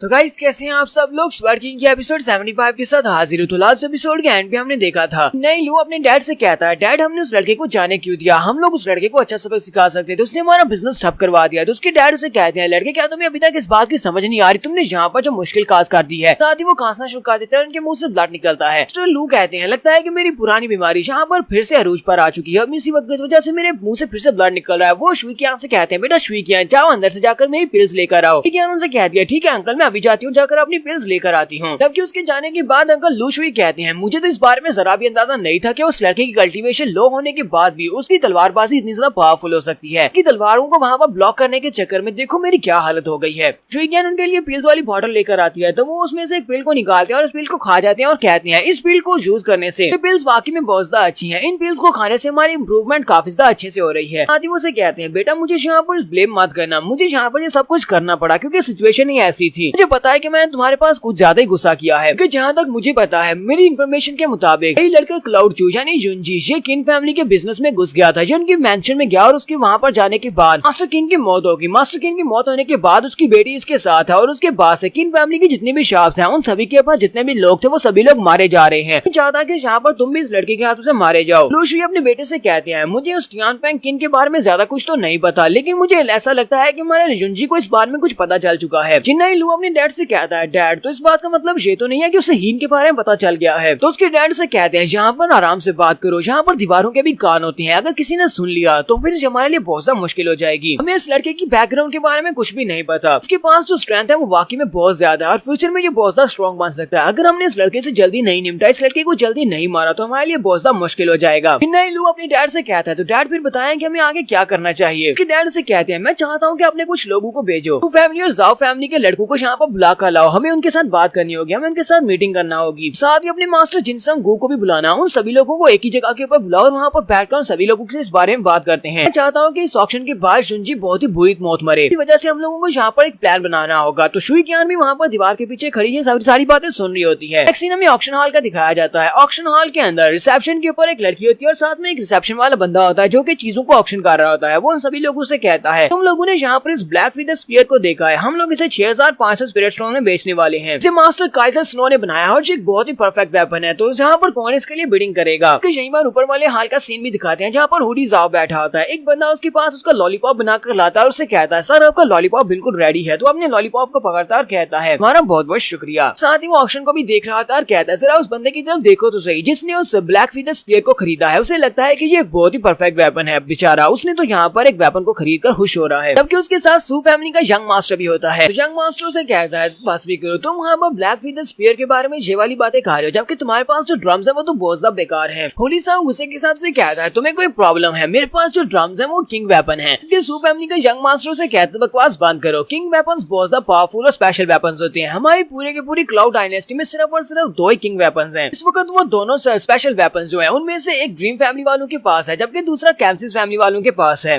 से कहता है, इस बारे में तो सभी को पता है, तुम मुझे क्यों बता रहे हो। वो उसे कहता है, मैं तुम्हें इसलिए बता रहा हूँ क्योंकि तुम्हें दूसरों को अंडर एस्टिमेट नहीं करना चाहिए। इस वक्त हुडी जाओ की चेयर के ऊपर कोई किक मारता है। वो पीछे की तरफ देखता है और कहता है, किसकी हिम्मत हुई मेरी चेयर को किक मारने की। तो चिन्नई लू वहाँ पर आता है और उसे कहता है, क्या तुम लोग मेरी बात को सुन भी रहे हो। मैं चाहता हूँ कि हम सभी लोग मिलकर क्लाउड चू को मार डालें। हुडी जाओ उसे कहता है, मैं उस लड़के को जानता हूँ, मिस्ट्री फॉरेस्ट में मैंने उस लड़के से फाइट की थी, वहाँ पर वो लड़का मेरे हाथ से बाल बाल बचा, यानी कि वो बड़ी मुश्किल से वहाँ से बचकर निकल आया। इस बात में परेशान होने की जरूरत नहीं है, इस बार मैं जरूर उसको मार डालूंगा। इसी वक्त यहाँ पर यंग मास्टर भी निकल आता है जिसका नाम ब्लैक जीन होता है। जो ड्रीम पवेलियन का जो मास्टर है, मास्टर जिसका नाम स्काई जीन है, उसका बेटा है। अपने पास एक स्पेशल वेपन लेकर आया होता है जो कि किंग लेवल का वेपन है, जिसको हमारा ड्रीम आर्मर कहा जाता है। वो उनसे कहता है, तुम्हें उस लड़के के बारे में परेशान होने की जरूरत नहीं है, देखो मेरे पास क्या है, मेरे डैड ने मुझे हमारी फैमिली का किंग लेवल का वेपन दे दिया है, ड्रीम आर्मर। मैं इसको यूज करते हुए उस लड़के को बड़ी आसानी से मार सकता हूँ। अगर वो लड़का कुछ ही दिनों में ह्यूमन स्पिरिट लेवल तक भी पहुंच जाता है, तभी वो लड़का मुझे नहीं हरा पाएगा। तब के हमारे युंजी की तरफ भी दिखाते हैं, जब ये सभी लोग उसके बारे में बातें कर रहे होते हैं तो वो बाहर खींच रहा होता है। रेन उसे कहती है, युंजी तुम्हें क्या हुआ, क्या तुम ठीक हो। युंजी कहता है, हाँ मैं ठीक हूँ। साथ ही वो सोच रहा होता है, लगता है कि यहाँ पर चीजें और भी ज्यादा इंटरेस्टिंग होती जा रही हैं। तो नेक्स्ट सीन में फिर से ऑक्शन हॉल का दिखाया जाता है। तो ऑक्शन हॉल के अंदर उसे कहा जाता है कि हर साल यहाँ पर बहुत ही स्पेशल आइटम्स को लाया जाता है। आज हम लोग यहाँ पर एक बहुत ही स्पेशल वेपन को लेकर आए हैं जो कि ह्यूमन सेक्टर का अरसे से गुम हुआ एक रैलिक है। के अंदर बाद में बहुत ज्यादा ह्यूमन एंड अर्थ की एनर्जी है। ये एक बहुत ही बड़ा कॉलड्रॉन है। तो उन्होंने जो रिसेप्शन वाली लड़की रखी होती है वो उस कॉलड्रॉन के ऊपर लेटी होती है, जबकि देखने वाले सारे ठर की लाट टपका रहे होते हैं। तो रिसेप्शन वाला बंदा उन सभी लोगों से कहता है, अगर इसके अंदर जो एनर्जी है उसको एक्टिवेट कर दिया जाए तो आप इसकी मदद से 3rd लेवल की पिल आसानी से बना सकते हैं। ये एक बहुत ही अच्छा कॉलड्रॉन है, तो आप लोग इसको कितने में खरीदना चाहेंगे। तो अजूरा ट्राइपॉड कहा जाता है। वो उसके ऊपर से कपड़ा हटा देते हैं। सभी देखने वाले कहते हैं, ये तो वाकई में सेक्टर वालों का एक रैलिक दिखाई दे रहा है, जो तो काफी ज्यादा पावरफुल लगता है। अगर हम लोग इस कॉलड्रॉन को हासिल कर लेते हैं तो हम लोग बड़ी आसानी से हायर लेवल की पिल्स बना सकते हैं। तो कहना गलत नहीं होगा कि ये किंग लेवल के वेपन के बराबर ही है। रिसेप्शन वाला बंदा उन सभी लोगों से कहता है, आपको पता है कि हमारी ऑक्शन किस तरह काम करती है। हम लोग यहाँ पर बिडिंग के लिए प्राइस को सेट करते हैं, लेकिन ये कॉलड्रॉन बहुत ज्यादा स्पेशल है। ये एंशियंट कॉलड्रॉन है और इतना ज्यादा स्पेशल है कि हम लोग इसकी वैल्यू को कैलकुलेट नहीं कर सकते। आप लोग यहाँ पर अंदाजा लगाकर इसके लिए बिड करेंगे। यहाँ पर हमारे लिए कोई भी रूल्स नहीं है, आप जितना चाहे उतना बिड कर सकते हैं। तो जल्दी से इसके लिए बिडिंग को स्टार्ट करें। यहाँ पर नेक्स्ट सीन्स में आपको काफी सारी अजीब चीजें दिखाई देंगी, क्योंकि इस सीरीज में ने बहुत सारे ऐसे कैरेक्टर्स को डाला हुआ है जो आपने पहले भी देखे हुए हैं। यहाँ पर साइड के ऊपर देखें, यहाँ पर आपको छोटा गोकू दिखाई देगा। साइड के ऊपर पोकेमॉन में आने वाला एक कैरेक्टर जो कि साइडाक के नाम से था, वो भी आपको दिखाई देगा। जैसे वहाँ पर उन सभी लोगों को फ्रीली बिड करने को कहा जाता है तो वो सभी लोग बिल्कुल खामोश हो जाते हैं। मिस किन भी ऊपर से खड़ी ये देख रही होती है। वो उस कॉलड्रॉन की तरफ देखती है और कहती है कि ये कॉलड्रॉन काफी ज्यादा पुराना लगता है, लेकिन लगता नहीं है कि इसके अंदर इतनी ज्यादा ह्यूमन एंड अर्थ की एनर्जी हो सकती है। लेकिन हो भी सकता है इसके अंदर एनर्जी हो, क्योंकि मैं भी 3rd लेवल की पिल्स को बना सकती हूँ, लेकिन मैं इस कॉलड्रॉन को यहाँ पर कंप्रीहेंड नहीं कर पा रही। यहाँ पर आम लोग इस कॉलड्रॉन को खरीद भी लेते हैं, तो मुझे नहीं लगता कि वो इस कॉलड्रॉन को अच्छी तरह से यूज कर पाएंगे, क्योंकि उनके लिए पिल को रिफाइन करना बहुत ज्यादा मुश्किल हो जाएगा। तो शुंजी से कहता है, अगर यहाँ पर मैं कहूँ तो मुझे ह्यूमन एंड अंदर की एनर्जी के बारे में काफी कुछ पता है, तो मुझे लगता है कि अगर मैं इसको खरीद लेता हूँ तो मैं इसको आसानी से यूज कर लूंगा। तो मुझे लगता है कि हम लोग इसी कॉल्ड्रॉन को यूज करते हुए उस हीन के लिए एंटीडोट भी बना सकते हैं। इसलिए हमें ये अज़ूरे ट्राइपॉड चाहिए। इस वक्त लू शुई की तरफ भी दिखाते हैं। अंकल लू शुई वहाँ पर अपनी बसर को बजाते हैं और साथ ही वो 8000 स्पिरिट स्टोन्स की बिडिंग को स्टार्ट करते हैं। सभी लोग कहते हैं तो यहाँ पर लू फैमिली वालों ने 8000 की बिडिंग की है। देखते हैं क्या कोई यहाँ पर 8000 से ज्यादा बिड करता है या नहीं। तो लू शुई वहाँ पर बैठे सोच रहे होते हैं। हमने बाहर एक स्नो लोटस फ्लावर को बेचने की कोशिश की थी जो कि जहरीला था, जिसकी वजह से हमारे कस्टमर्स कम हो गए हैं और उनका भरोसा हमारे ऊपर से उठ गया है। हम लोग इस कॉल्ड्रॉन को खरीद देते हैं और इसके अंदर पिल्स बनाकर लोगों को बेचते हैं, तो हमारे कस्टमर्स वापस हमारे पास आ जाएंगे। तो अनाउंसर उन सभी लोगों से कहता है तो इसकी बेस प्राइस यहाँ पर 8000 सेट हो चुकी है, तो आप में से कौन 8000 से ज्यादा देना चाहेगा। तो उसमें से एक कहता है 9000, एक 10000 कहता है, इसके साथ 11000, 12000, 10250, फिर साथ ही 16000। यहाँ पर काफी सारे लोग काफी ज्यादा बिडिंग करते हैं। कल लू शुई काफी ज्यादा गुस्सा हो रहे होते हैं और कहते हैं सभी बेवकूफों को क्या लगता है कि ये मेरे बिजनेस से ज्यादा पैसा दे सकते हैं, तो ठीक है इन सभी लोगों को यहाँ पर कट करते हैं। वो साथ ही यहाँ पर 20000 स्पिरिट स्टोन्स की बिडिंग कर देते हैं। तो देखने वाले बहुत ज्यादा हैरान जाते हैं और कहते हैं देखो तो जरा इन लोगों ने यहाँ पर 20000 स्पिरिट स्टोन्स की बिडिंग कर दी है, ये तो सबसे ज्यादा हाईएस्ट बिडिंग है। हम सभी को गिव अप करना पड़ेगा क्योंकि हम में से कोई भी इसको खरीद नहीं पाएगा। तो अंकल लू शुई सभी लोगों से कहते हैं लेडीज एंड जेंटलमैन, ये वाला कॉल्ड्रॉन हमारी फैमिली के लिए बहुत ज्यादा जरूरी है। हमें शुई बिजनेस में अपनी पिल्स को बनाने के लिए इस कॉल्ड्रॉन की जरूरत है। मैं उम्मीद करता हूँ कि आप सभी लोग यहाँ पर मुझे मौका देंगे इस कॉल्ड्रॉन को खरीदने का। अगर आप लोग यहाँ पर मुझे ये कॉल्ड्रॉन खरीदने देते हैं तो मैं आपको लू शुई बिजनेस के ऊपर 50% डिस्काउंट दूंगा। आप सभी लोग 50% डिस्काउंट के ऊपर हमारी चीजें खरीद सकते हैं। यहाँ पर नेक्स्ट सीन में आपको काफी सारे कैरेक्टर्स दिखाई देंगे, तो अगर आप इनमें से कुछ को पहचान सके तो आपको यहाँ पर वेजिटा दिखाई देगा, उसके साथ आपको मंकी डी लूफी दिखाई देगा जो कि बर्गर खा रहा है और उसके पीछे नारुतो भी दिखाई दे रहा है जो कि रामेन खा रहा है और उसके साथ ही पिकाचू भी खड़ा है। ये सभी लोग यहाँ पर बातें कर रहे होते हैं। अब जबकि ये लोग 50% डिस्काउंट देने वाले हैं तो इसका मतलब यह है कि इन्हें काफी ज्यादा नुकसान हो जाएगा। लेकिन क्या इनके लिए वाकई में ये कॉल्ड्रॉन इतना ज्यादा इंपॉर्टेंट है? वैसे भी हम में से कोई भी लू फैमिली के खिलाफ तो नहीं जा सकता, इस वजह से हम सभी को यहाँ पर गिव अप करना होगा। मिस्टर लू भी अंदर से काफी ज्यादा खुश हो रहे होते हैं कि यहाँ पर ये कॉल्ड्रॉन मुझे मिलने वाला है। यहाँ पर बीच में हमारा जुंजी बोल पड़ता है। जुंजी उसे कहता है मिस्टर लू शुई आप तो वाकई में बहुत ज्यादा स्मार्ट हैं। यहाँ पर अज़ूरे ट्राइपॉड को भी हासिल कर लिया और साथ में अपने बिजनेस को भी चला लिया, सभी को 50% डिस्काउंट देकर। लेकिन मुझे नहीं लगता कि यहाँ पर ये सारे कस्टमर्स हमारी बात पर भरोसा करेंगे, क्योंकि तुमने एक बार इन लोगों को कलरफुल स्नो लोटस जो कि पॉइजनस था वो देकर इनको धोखा देने की कोशिश की है। मुझे लगता है कि अगर तुम्हारे हाथ में ये ट्राइपॉड ला गया तो तुम इस तरह की और ज्यादा जहरीले केमिकल्स बनाओगे जो कि बहुत ज्यादा नुकसानदेह होंगे। जैसे ये सभी लोग ये वाली बात सुनते हैं, वहाँ पर जितने भी लोग होते हैं वो सभी लोग बातें करना शुरू कर देते हैं और कहते हैं यहाँ पर ऑक्शन के स्टार्ट होने से पहले इन लोगों ने एक पॉइजनस स्नो लोटस फ्लावर एक बंदे को बेचने की कोशिश की थी। अच्छी तरह से पता था कि वो पॉइजनस है, लेकिन फिर भी इन्हें 50% डिस्काउंट के ऊपर उस बंदे को ये बेच रहे थे। मतलब यह अगर इन्हें अज़ूरे ट्राइपॉड मिल गया तो ये इसके अंदर और भी ज्यादा पॉइजनस पिल्स बना सकते हैं। उनका लू शुई भी काफी ज्यादा गुस्सा आ जाता है। जुंजी से कहता है जुंजी तुम फिर से यहाँ पर हमारे बिजनेस में टांग अड़ा रहे हो, क्या तुम हमारे बिजनेस को ठप करवाना चाहते हो? तो उस वक्त भी तुमसे सॉरी कहा था, अपने बेटे की तरफ से भी माफी मांगी थी, लेकिन तुम फिर से यहाँ पर वही सब कुछ कर रहे हो। हमारा जुंजी से कहता है मिस्टर लू प्लीज शांत हो जाएं। हम लोग इस वक्त ऑक्शन हॉल में है, यहाँ पर फाइट जुबान से नहीं की जाती बल्कि यहाँ पर फाइट बिडिंग से की जाती है। लगता है कि जो भी यहाँ पर हाईएस्ट बिडिंग करेगा ये ट्राइपॉड उसे ही मिलेगा।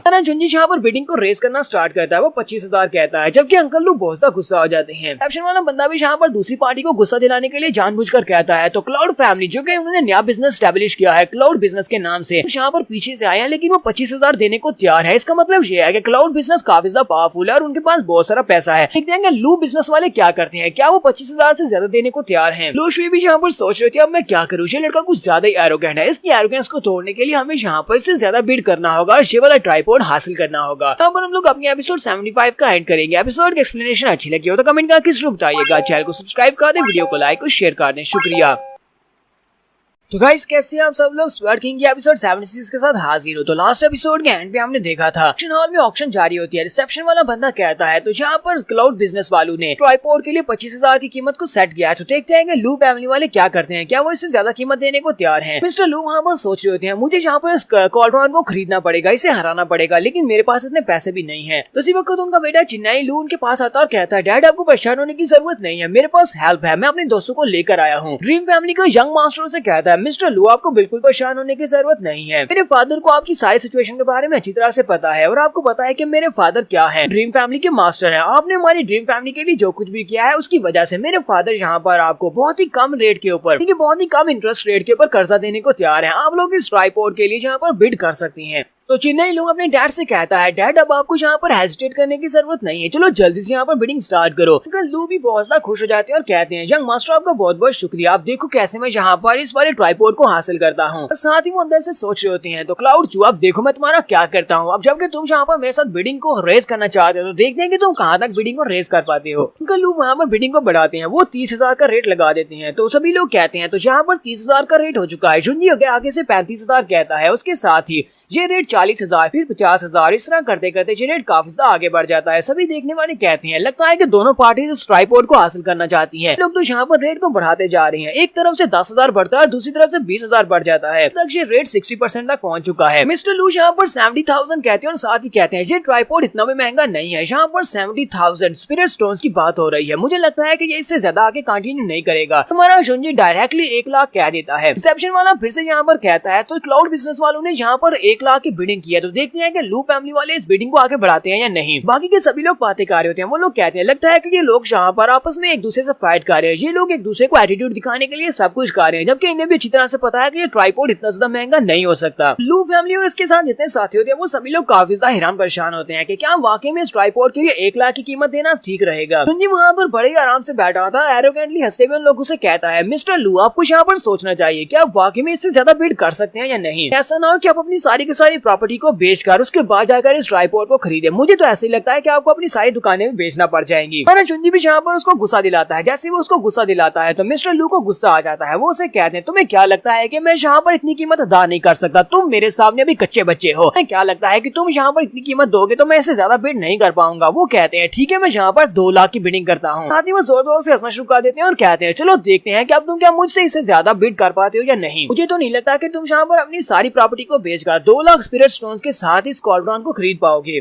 जुंजी उसकी बात सुनने की बात कहता है, मिस्टर लू आप तो बहुत ज्यादा अमीर हैं, मेरे पास इतने पैसे नहीं है, इसलिए मैं यहाँ पर अपनी हार मानता हूँ। आप 2 लाख में इसको खरीद सकते हैं। छोटा सा कॉर्डरॉन जो कि इतना भी ज्यादा कीमती नहीं है, आप इसे 2 लाख स्पिरिट स्टोन्स में खरीद ले, ये आपका हुआ। ऐसी महाराज जुंजी उसे ये वाली बात करता है। मिस्टर लू को एक बहुत बड़ा झटका लगता है। वो कहते हैं, यहाँ पर मैंने क्या कर दिया? मैंने यहाँ पर इस छोटे से कॉर्डरॉन की कीमत 2 लाख लगा दी, उसके बाद इसने बिडिंग को खत्म कर दिया। इसका मतलब यह है कि मुझे ये 2 लाख में खरीदना पड़ेगा। सभी देखने वाले भी बहुत ज्यादा हंस रहे होते हैं और कहते हैं, लगता है कि ये बेवकूफ पागल हो गया है, इसने यहाँ पर 2 लाख एक ट्राइपॉड के लिए दे दिया है। तो वाकई में ये 2 लाख में इस ट्राइपॉड को खरीदने वाला है, ये तो इसे बहुत ज्यादा महंगा पड़ रहा है। मिस्टर लू को भी एक झटका लगता है। वो वहीं पर नीचे गिर जाते हैं। उसका बेटा उसे कहता है, डैड डैड क्या आप ठीक है? डैड सोच रहे होते हैं, 2 लाख स्पिरिट स्टोन्स में मैं बहुत सारी होली लेवल की स्किल्स को सीख सकता था, बहुत सारी मार्शल आर्ट्स की टेक्निक और बहुत सारे वेपन्स को खरीद सकता था। तो मैंने 2 लाख में यहाँ पर एक ट्राइपॉड को खरीद लिया। हम लोग इस कॉल्ड्रॉन के अंदर मौजूद हेवन एंड अर्थ की पावर को यूज नहीं कर पाए, तो फिर ये कॉल्ड्रॉन बिल्कुल बेकार है, हमारे 2 लाख स्पिरिट स्टोन्स जाया हो जाएंगे। देखने वाले वहाँ पर जोर जोर से हंस रहे होते हैं और कहते हैं, इस बंदे ने तो यहाँ पर एक बहुत ही बुरी डील की है। तो रिसेप्शन वाला बंदा भी अंदर से बहुत ज्यादा हंस रहा होता है। साथ ही वो कहता है, प्लीज सभी लोग शांत हो जाएं, आप लोग यहाँ पर हंसे नहीं। अगर कोई भी यहाँ पर इस प्राइस को रेस नहीं करने वाला तो इसका मतलब यह है कि मैं यहाँ पर काउंट कर सकता हूँ 2 लाख 1। तो साथ ही वहाँ पर काउंटिंग को स्टार्ट करता है। उसी वक्त एक बंदा बाहर से भागता हुआ आता है और मास्टर लू शुई से कहता है, मास्टर मेरे पास एक बहुत ही बुरी खबर है। आपको पता है ना कि कल क्या हुआ था? कल इस लड़के जुंजी ने हमारे साथ बहुत ही बुरा किया था। मार्केट में इसने हमारी रेपुटेशन को खराब कर दिया, जिसकी वजह से आप अपनी दुकान के ऊपर 100 भी एलिक्सर्स नहीं बेच पाए, 100 पिल्स भी नहीं बिकी। हमारी बाकी की सारी शॉप्स का भी यही हाल है, उन सभी के ऊपर भी हमारी पिल्स नहीं बिक रही। उनका लू शुई से कहते हैं, ये तुम क्या बकवास कर रहे हो? मुझे यहाँ पर साफ साफ बताओ कि क्या कहना चाह रहे हो, हुआ क्या है? हमारा बिजनेस क्यों नहीं चल रहा है? हमारी दुकानें क्यों ठप हो गई? हमारे पास कस्टमर्स क्यों नहीं आ रहे? रिसेप्शन वाला अभी भी वहाँ पर अनाउंस कर रहा था। वो कहता है, मैं यहाँ पर 2 लाख 2 कह रहा हूँ और तीसरी बार कहने पर ये चीज इनकी हो जाएगी। उनसे कहता है, जितनी इन्फॉर्मेशन मेरे पास है, मुझे लगता है कि हमारा बिजनेस इसीलिए ठप हुआ है क्योंकि कल जुंजी ने वहाँ पर सभी लोगों के सामने पोल खोल दी थी कि हम लोग यहाँ पर लो क्वालिटी का मटेरियल बेच रहे हैं और ऊपर से क्लाउड बिजनेस के नाम से एक नया बिजनेस स्टार्ट हुआ है। क्लाउड बिजनेस वाले बहुत ही अच्छी चीजें कम दामों के ऊपर बेच रहे हैं, उनकी एफिशिएंसी बहुत ज्यादा अच्छी है। डिस्काउंट देने की वजह से सभी लोग उनके पास जा रहे हैं और क्लाउड बिजनेस वालों ने आहिस्ता आहिस्ता सभी दुकानों के ऊपर कब्जा कर लिया और वो लोग किन फैमिली की सभी दुकानों में अपना माल बेच रहे हैं। अब हमारे पास इतना ज्यादा पैसा नहीं है कि हम लोग नया माल खरीद सके। चिन्नई लूज की बात सुनने की बात कहता है, तुम यहाँ पर किस क्लाउड बिजनेस की बात कर रहे हो? कहीं तुम यहाँ पर ये तो नहीं कह रहे कि क्लाउड चूज यानी कि जुंजी का वो बिजनेस है? कल्लू और भी ज्यादा घबरा जाते हैं और कहते हैं, लगता है कि जुंजी ने ये सारे का सारा ट्रैप बिछाया हुआ था, उसने जानबूझकर ये सब कुछ किया है, हमें यहाँ पर फंसा दिया। के साथ रिसेप्शन वाला बंदा कहता है, तो हम लोग यहाँ पर तीसरी बार 2 लाख कह रहे हैं, क्या कोई इससे ज्यादा बिडिंग करेगा? अगर नहीं तो फिर ये 2 लाख के ऊपर सेट हुआ, 2 लाख में मिस्टर लू को मिल रहा है। इसी के साथ ही मिस्टर लू को एक झटका लगता है और उसके मुंह से ब्लड निकलना शुरू हो जाता है। उसका बेटा बेचारा काफी ज्यादा घबरा जाता है, तो अंकल थोड़ी देर के लिए वहाँ पर फ्रीज हो जाते हैं। उसके साथ वो जोर जोर से हंसना शुरू कर देते हैं और कहते हैं, 2 लाख या फिर 2.5 लाख मेरे लिए तो कुछ भी नहीं है, मेरे पास बहुत सारा पैसा है। फिर वो वो जोर जोर से हंसते हुए पागलों की तरह हरकतें करना शुरू कर देते हैं और कहते हैं, मेरे पास आओ, मैं तुम सभी लोगों को स्पिरिट स्टोन देता हूँ, मेरे पास बहुत सारे स्पिरिट स्टोन्स हैं। जबकि चिनाई लू अपने डैड को देखकर रोना शुरू कर देता है और कहता है, जी क्या मेरे डैड तो पागल हो गए हैं, ये किस तरह की हरकतें कर रहे हैं, मैं तो अभी बहुत ज्यादा यंग हूँ, इसका मतलब यह है कि मेरी यंग मास्टर की लाइफ एंड होने वाली है। अपने डैड से कहता है, डैड चलो हम लोग घर चलते हैं। तो रिसेप्शन वाला बंदा भागता हुआ उनके पास आता है और कहता है, यंग मास्टर मुझे ये बताएं कि आप यहाँ पर हमें कब स्पिरिट स्टोन्स देने वाले हैं, हमें अभी स्पिरिट स्टोन्स देंगे या फिर बाद में देंगे, हम लोग कालब्रान को कब आपके पास भिजवा दें। कि चिन्नाई लू अपने डैड को पकड़ता है, बड़ी स्पीड से वहाँ से भागना शुरू कर देता है और कहता है, हमें वो तुम्हारा कालब्रान नहीं चाहिए, मेरे डैड को तुम लोगों ने पागल कर दिया है। जबकि रिसेप्शन वाले चिल्लाकर कहता है, तुम लोग ऐसे नहीं जा सकते, तुम लोगों ने इस कालब्रान को 2 लाख में खरीदा है। जी देखने के बाद अपने टाइगर से कहता है, यानी जाहा से कहता है, जाहा तुमने बहुत ही अच्छा काम किया, तुम्हारी स्ट्रेटेजी वाकई में काम कर रही है, सारे बिजनेस ठप हो चुके हैं। वो से कहता है, यंग मास्टर ये तो आपने मुझे बताया था कि हमें ये काम करना है। जुनजी कहता है, तो हम लोग यहाँ पर अच्छे मटेरियल के जो एलिक्सर्स हैं वो लो प्राइस में बेच रहे हैं, लेकिन हम लोग इसे हमेशा के लिए नहीं बेच सकते क्योंकि हमें इससे काफी नुकसान हो रहा है, लेकिन इतना काफी रहेगा 5 बड़ी फैमिलीज के बिजनेस को ठप करने के लिए। टीम फैमिली का यंग मास्टर ऊपर खड़ा ये सब कुछ देख रहा होता है, कहता है, इस लड़के की स्ट्रेटेजी बहुत ज्यादा अच्छी थी, इसने 5 बड़ी फैमिलीज में से लू फैमिली के बिजनेस को यहाँ पर ठप कर दिया, वो भी सिर्फ और सिर्फ एक ब्लफ से।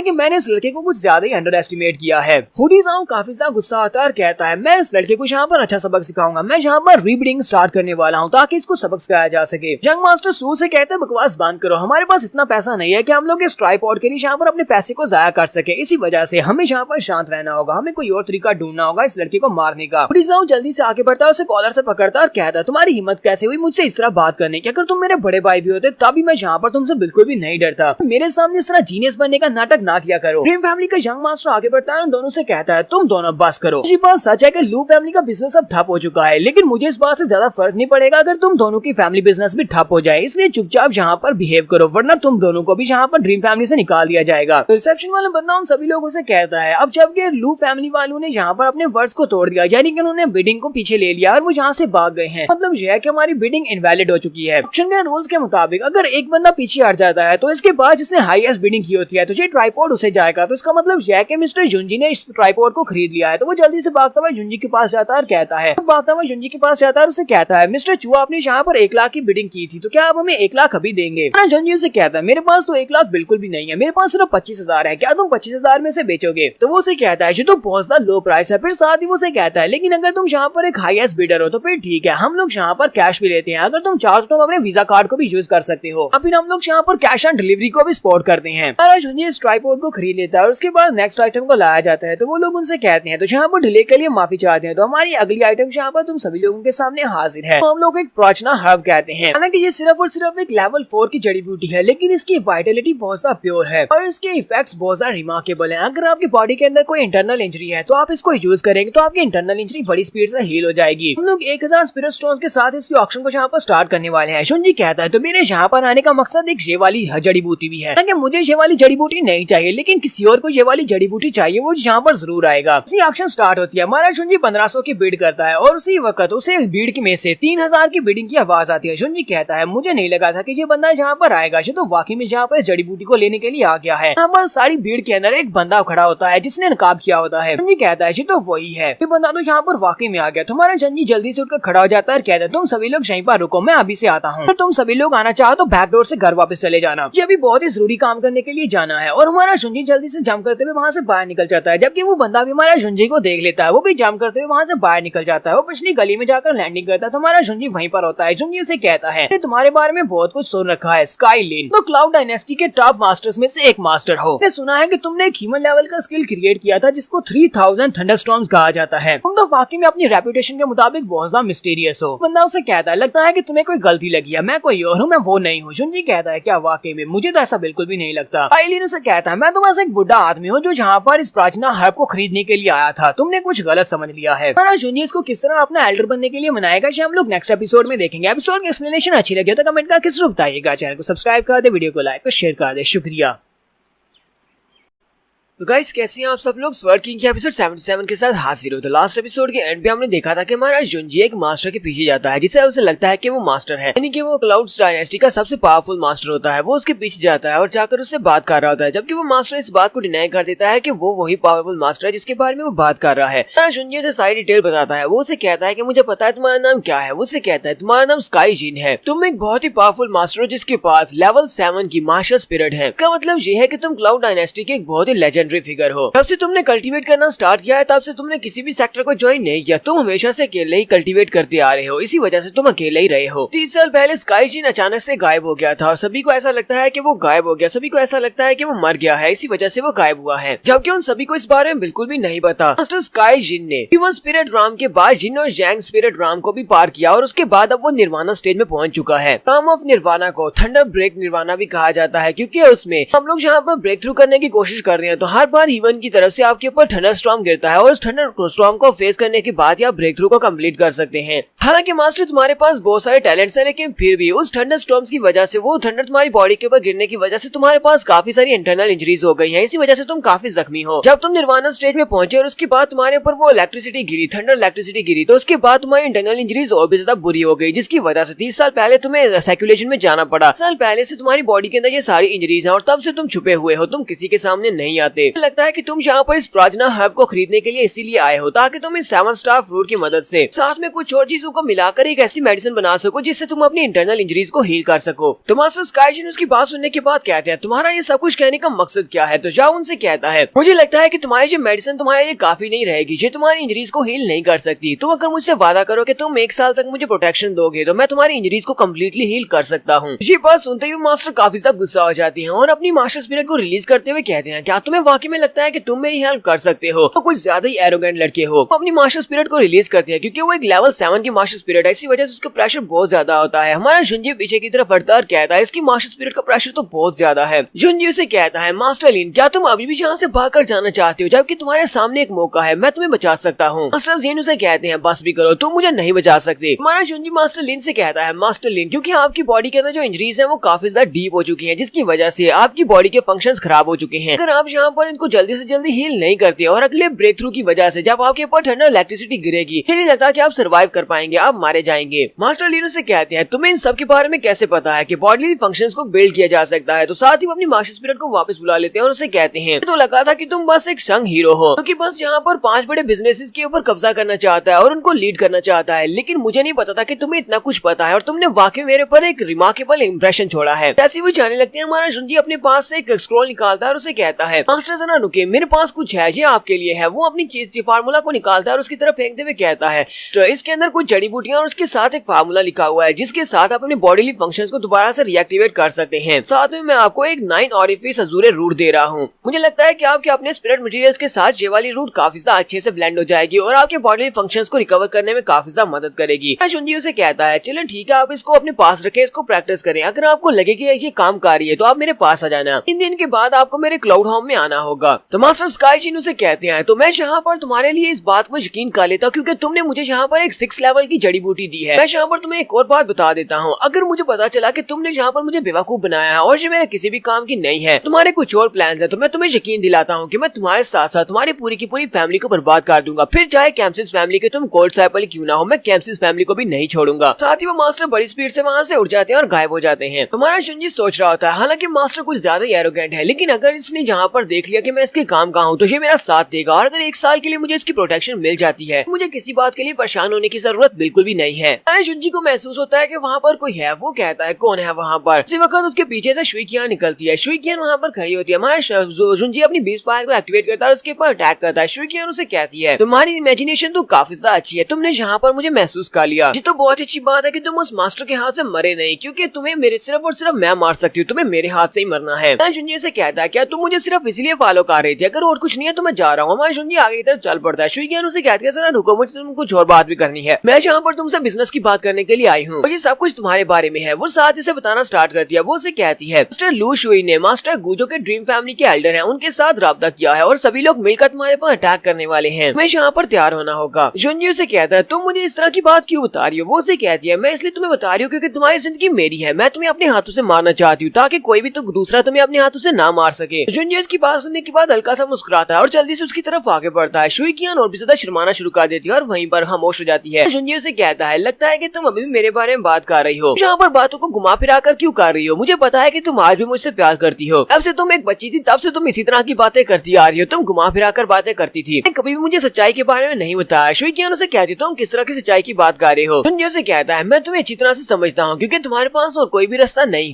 कुछ बार ऐसा होता है कि तुम्हारे पास और कोई रास्ता नहीं होता, इसी वजह से मैं तुम्हारे पर तो सारा इल्जाम बिल्कुल भी नहीं डाल सकता। क्योंकि शुई यहाँ सोच रही होती है क्या यहाँ पर ये मुझे दोबारा से किस करने वाला है, और वो अपनी आंखें बंद कर लेती है और बिल्कुल रेडी होती है। जबकि हमारा जुंजी उसे कहता है मुझे एक बात बताओ, कहीं तुम्हारे मुंह के अंदर दोबारा से वो स्पिरिट ईटिंग वर्म तो नहीं है। शुई ये बात सुनने के बाद गुस्सा आ जाती है और कहती है अपनी बकवास बंद करो, तुम किस तरह की बात कर रहे हो। हमारा जुंजी वहाँ से भागना शुरू कर देता है और वो भी उसके पीछे लग जाती है। दोनों भागते हुए काफी दूर निकल जाते हैं और जाकर एक रिवर के पास खड़े हो जाते हैं। शुई उसे कहती है तुम बस देखते जाओ, एक ना एक दिन ऐसा जरूर आएगा जब मैं तुम्हें हरा दूंगी। जुंजी कहता हाँ क्यों नहीं, मैं उस दिन का इंतजार करूंगी। साथ ही शुई उसे कहती है क्या तुम्हें अपने बचपन की याद है, हम तीनों बच्चे हुआ करते थे, हम दोनों की स्पीड काफी ज्यादा अच्छी थी और हम तीनों भागकर आगे चले जाते थे, जबकि यूजियांग पीछे ही रह जाती थी। वो हमारे तक नहीं पहुंच पाती थी और बेचारी बहुत ज्यादा थक जाती थी और कहती थी कि मेरे लिए रुको मैं भी आ रही हूँ। मैं आगे जाकर उसके लिए इंतजार करना पड़ता था। उसे कहता हाँ मुझे आज भी अच्छी तरह से याद है, और यहीं पर वो बचपन का सीन भी दिखाते हैं। इसी के साथ ही हमारा जुंजी फिर से उदास हो जाता है और अपनी वाइफ को याद करते हुए सोच रहा होता है। उसे कहा था कि मैं तुम्हारा इंतजार करूंगी, तुम मुझे बचाने के लिए जरूर आओगे। यार मैं इसे देखकर काफी हैरान हो जाती है कि जब भी यहाँ पर एबी की बात की जाती है ये इतना उदास क्यों हो जाता है। जुंजी उसे कहता है मैं यहाँ पर तुमसे मदद चाहता हूँ, मुझे लू फैमिली और जिनसेंग गू इन दोनों के बारे में मदद की जरूरत है, क्या तुम मेरी मदद करोगी। नेक्स्ट सीन में क्लाउड हाउस का दिखाया जाता है। हमारा जुंजी वापस आता है और उनसे कहता है मैं वापस आ गया हूँ। वक्त मिस्किन भागती हुई उसके पास आती है और कहती है क्लाउड जल्दी से मेरे साथ आओ, लॉरेन के साथ कुछ बुरा हुआ है। जुंजी कहता है उसके साथ क्या हुआ, चलो आओ। वो दोनों भागते हुए वहाँ पर चले जाते हैं। स्किन उसे कहती है तुमने बाजार से जो 9 कलर लोटस फ्लावर लिया था वो इसने खा लिया है, और खाने के बाद से इसका टेम्परेचर बढ़ता जा रहा है, लगता है कि इसे बुखार हो गया है। मैंने इसके टेम्परेचर को कम करने की कोशिश की लेकिन कोई भी असर नहीं हो पाया। जुंजी भी भागता हुआ अंदर आ जाता है, लोरेन को देखता है तो लोरेन की बॉडी वहाँ पर काफी ज्यादा गर्म होती है। जुंजी से कहती है जुंजी प्लीज मुझे बचा लो, मुझे ऐसा लगता है कि जैसे मेरी बॉडी अंदर से फटने वाली है, इतनी ज्यादा गर्म हो चुकी है। जुंजी उसे कहता है तुम्हें ज्यादा हरकत करने की जरूरत नहीं है, मैं तुम्हें अभी ट्रीट करता हूँ, मैं देखता हूँ तुम्हें क्या है। जुंजी सोच रहा होता है इस लड़की ने जो 9 कलर वाला स्नो लोटस फ्लावर खाया है वो इसकी मार्शल स्पिरिट के साथ कंपैटिबल होना चाहिए, क्योंकि इसके पास एक वाटर लिली है। तो लगा था कि दोनों एक दूसरे के साथ अच्छे से कंपैटिबल होंगे और इससे इसकी एनर्जी बढ़ेगी। फिर हमारा जुंजी उसको वहीं पर बिठा देता है और अपनी स्पिरिचुअल एनर्जी को उसकी बॉडी के अंदर एंटर करता है ताकि वो उसको वहाँ पर थोड़ा सा रिलीफ दे सके। तब हमारा जुंजी उसकी बॉडी के अंदर एनर्जी को एंटर कर रहा होता है तो जुंजी को पता चलता है कि इसकी मेरिडियंस ब्लॉक हो चुकी है। वो कहता है ऐसा कैसे हो सकता है, लगता है कि अभी तक इसकी मेरिडियंस बिल्कुल ब्लॉक थी, इसी वजह से ये आगे डेवलप नहीं कर पा रही थी, अपनी कल्टिवेशन को बढ़ा नहीं पा रही थी। जिसे सब कुछ पहले क्यों नहीं पता चला। तो हमारा जुंजी वहाँ पर फोर्सफुली उसकी मेरिडियंस को ओपन कर देता है। जब उसकी मेरिडियंस को ओपन करता है तो वहीं पर वो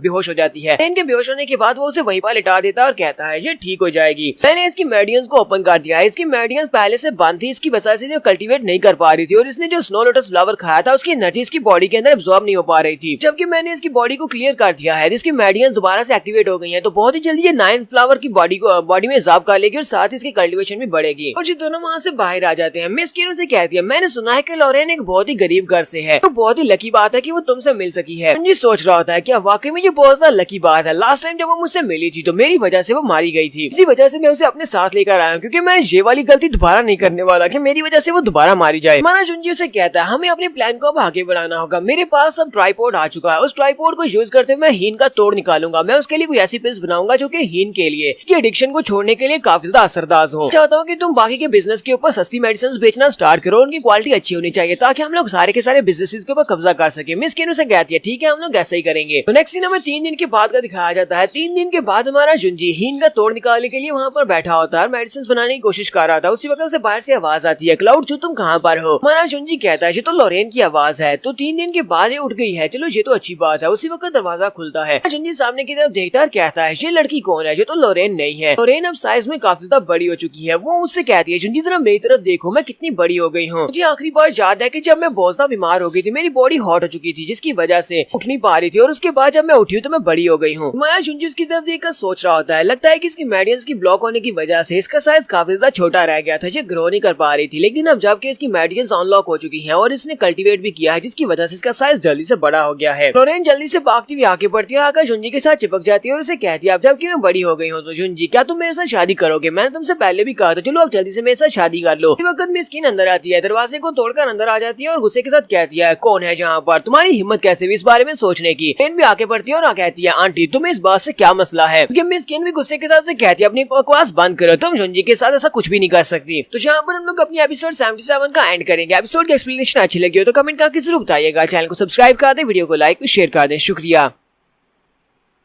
तो गाइस कैसे हैं आप सब लोग। स्वर्ड किंग के एपिसोड 78 के साथ हाजिर हो। तो एपिसोड की शुरुआत में जिनसोंग मेंशन का सीन दिखाया जाता है। मास्टर जिनसोंग गू ने बाकी के सभी फैमिली मेंबर्स को वहाँ पर बुलाया होता है। सभी लोग वहाँ पर इकट्ठे जमा होते हैं, क्योंकि उसी वक्त ब्लैंक जीन मास्टर गू के कान में आकर कुछ बात कहता है। शुई ज्ञान भी वहाँ पर खड़ी है, सब कुछ देख रही होती है। शुई ज्ञान कहती है शुनजी ने जैसा कहा था ये बिल्कुल वैसा ही हो रहा है, लेकिन मुझे यहाँ पर इस बात की समझ नहीं आ रही कि ड्रीम फैमिली का इस बारे में क्या मकसद है। वो लोग यहाँ पर इन सारी फैमिली मेंबर्स को यहाँ पर इकट्ठा क्यों कर रहे हैं, आखिर वो इन सभी से क्या करवाना चाहते हैं। तो सू फैमिली के मास्टरों से कहते हैं मुझे इस बारे में बिल्कुल भी नहीं पता था। लू फैमिली के पैट्रियार्च यहाँ पर एक छोटे से लड़के की वजह से पागल हो जाएंगे। उनको पागलपन का दौरा पड़ा है, जिसकी वजह से रातों रात उसकी हालत बहुत ज्यादा खराब हो चुकी है। और अपने डैड के पागल होने के बाद उसका बेटा चिन्नई लू अपने डैड की जगह पर अब नया मास्टर बन चुका है। वो लोग उसे कहते हैं अब यहाँ पर एक छोटा सा चूजा भी अपने डैड की जगह पर पैट्रियार्च बनकर हमारे सामने बैठा हुआ है इस मीटिंग में। चिन्नई लू से कहता है मास्टर सू आपको ज्यादा घबराने की जरूरत नहीं है, मैं एक न एक दिन उस लड़के को जरूर मार डालूंगा और अपने फादर का बदला जरूर लूंगा। जाओ फैमिली के जो एल्डर होते हैं वो उनसे कहते हैं मास्टर सू मुझे नहीं लगता कि तुम्हें यहाँ पर आगे बढ़कर इस लड़के से निमटना चाहिए जैसे कि किन फैमिली के एल्डर ने उसे निपटा है। फिर साथ ही वो किन फैमिली के टियानफेंग किन से कहती है टियानफेंग किन तुम हमारी ऑक्शन में क्यों नहीं आए थे, क्योंकि ये उस वक्त ऑक्शन में इसलिए नहीं आया था कि उस वक्त से बंदी बनाकर रखा गया था और इस वक्त भी ये फेक है। तो मास्टर सू से कहते हैं तुमने अपने भाई को तो मार डाला है, तुम्हारे भाई के मरने के बाद क्या तुम इस बात से तो नहीं डर रहे कि तुम्हारी भतीजी रेन मिस किन वो तुम्हारी जगह के ऊपर कब्जा कर लेगी और किन फैमिली की नई मास्टर बन जाएगी। बाकी के सभी लोग भी उसकी तरफ देखकर हंसना शुरू कर देते हैं और कहते हैं हम सभी लोगों को लगता है कि ऐसा ही है, इसी वजह से ये अपनी बांजी से बहुत ज्यादा डरता है। तो टियानफेंग किन उन लोगों से कहते हैं वो लड़की तो बहुत ज्यादा कमीनी है, वो इस वक्त क्लाउड चू की साइड के ऊपर हो चुकी है, वो चूजुनजी से मिल चुकी है, इसी वजह से मैं उस लड़की से बदला तो लेकर रहूंगा और दोनों को मार डालूंगा। फिर साथ ही वो एल्डर गू से कहता है एल्डर गू अगर आप मुझे ऑर्डर दे तो मैं उन दोनों लोगों को पकड़कर यहाँ पर लेकर आ जा सकता हूँ। एल्डर गू से कहते हैं ये तो बहुत ही अच्छी बात है कि तुम मेरे ऑर्डर्स को फॉलो करने को तैयार हो, लेकिन यहाँ पर कुछ और बात है। जुई फैमिली के प्रेसिडेंट से कहते हैं जुई फैमिली के प्रेसिडेंट आप तो हमेशा हमारी मीटिंग में नहीं आते, तो इस बार आप हमारी मीटिंग में क्यों चले आए हैं। जुई फैमिली का पैट्रियार्च से कहता है मास्टर गू आप तो ये बात अच्छी तरह से जानते हैं कि हमारी बैकग्राउंड स्पोर्ट में टाई क्लैन है, टाई क्लैन हमें सपोर्ट करता है, जिसकी वजह से हम बिजनेस एक ही बात के ऊपर विश्वास रखता है सिर्फ और सिर्फ पैसा कमाने पर। अब जबकि एक लड़का आ चुका है जो कि हमारे बिजनेसेस को ठप करने में तुला हुआ है, तो मेरा बिजनेस यानी कि जुई फैमिली का बिजनेस भी ठप होने की कगार पर है, इसी वजह से मुझे भी यहाँ पर आना पड़ा। हम सभी के इंटरेस्ट बिल्कुल सेम है, इसी वजह से हम सभी लोग यहाँ पर इकट्ठे हुए हैं। तो एल्डर को हंसना शुरू कर देते हैं और कहते हैं ये तो बहुत ही अच्छी बात है, पांचों के पांचों बड़ी फैमिलीज की सपोर्ट मेरे साथ है, अगर पांचों बड़ी फैमिलीज की सपोर्ट मेरे साथ हो तो हम लोग उस लड़के को आसानी से मार सकते हैं। एल्डर को सभी लोगों से कहते हैं तुम्हें एक बात अच्छी तरह से पता है कि हमने ये इमरजेंसी मीटिंग क्यों बुलाई है, क्योंकि क्लाउड चू यानी कि जुनजी ने जो बड़ी फैमिलीज के बिजनेसेस को ठप करने की ठान लिया और वो अपने बिजनेस को फैला रहा है। लास्ट टाइम ऑक्शन में उसने मास्टर लू के साथ कुछ ऐसा किया जिसकी वजह से वो पागल हो गए और इस सदमे की वजह से घर जाने के बाद उनकी मौत हो गई, जैसे वो उसका कातिल है। तो हमें यहाँ पर बाकी के सभी लोगों को भी संभल कर रहना होगा।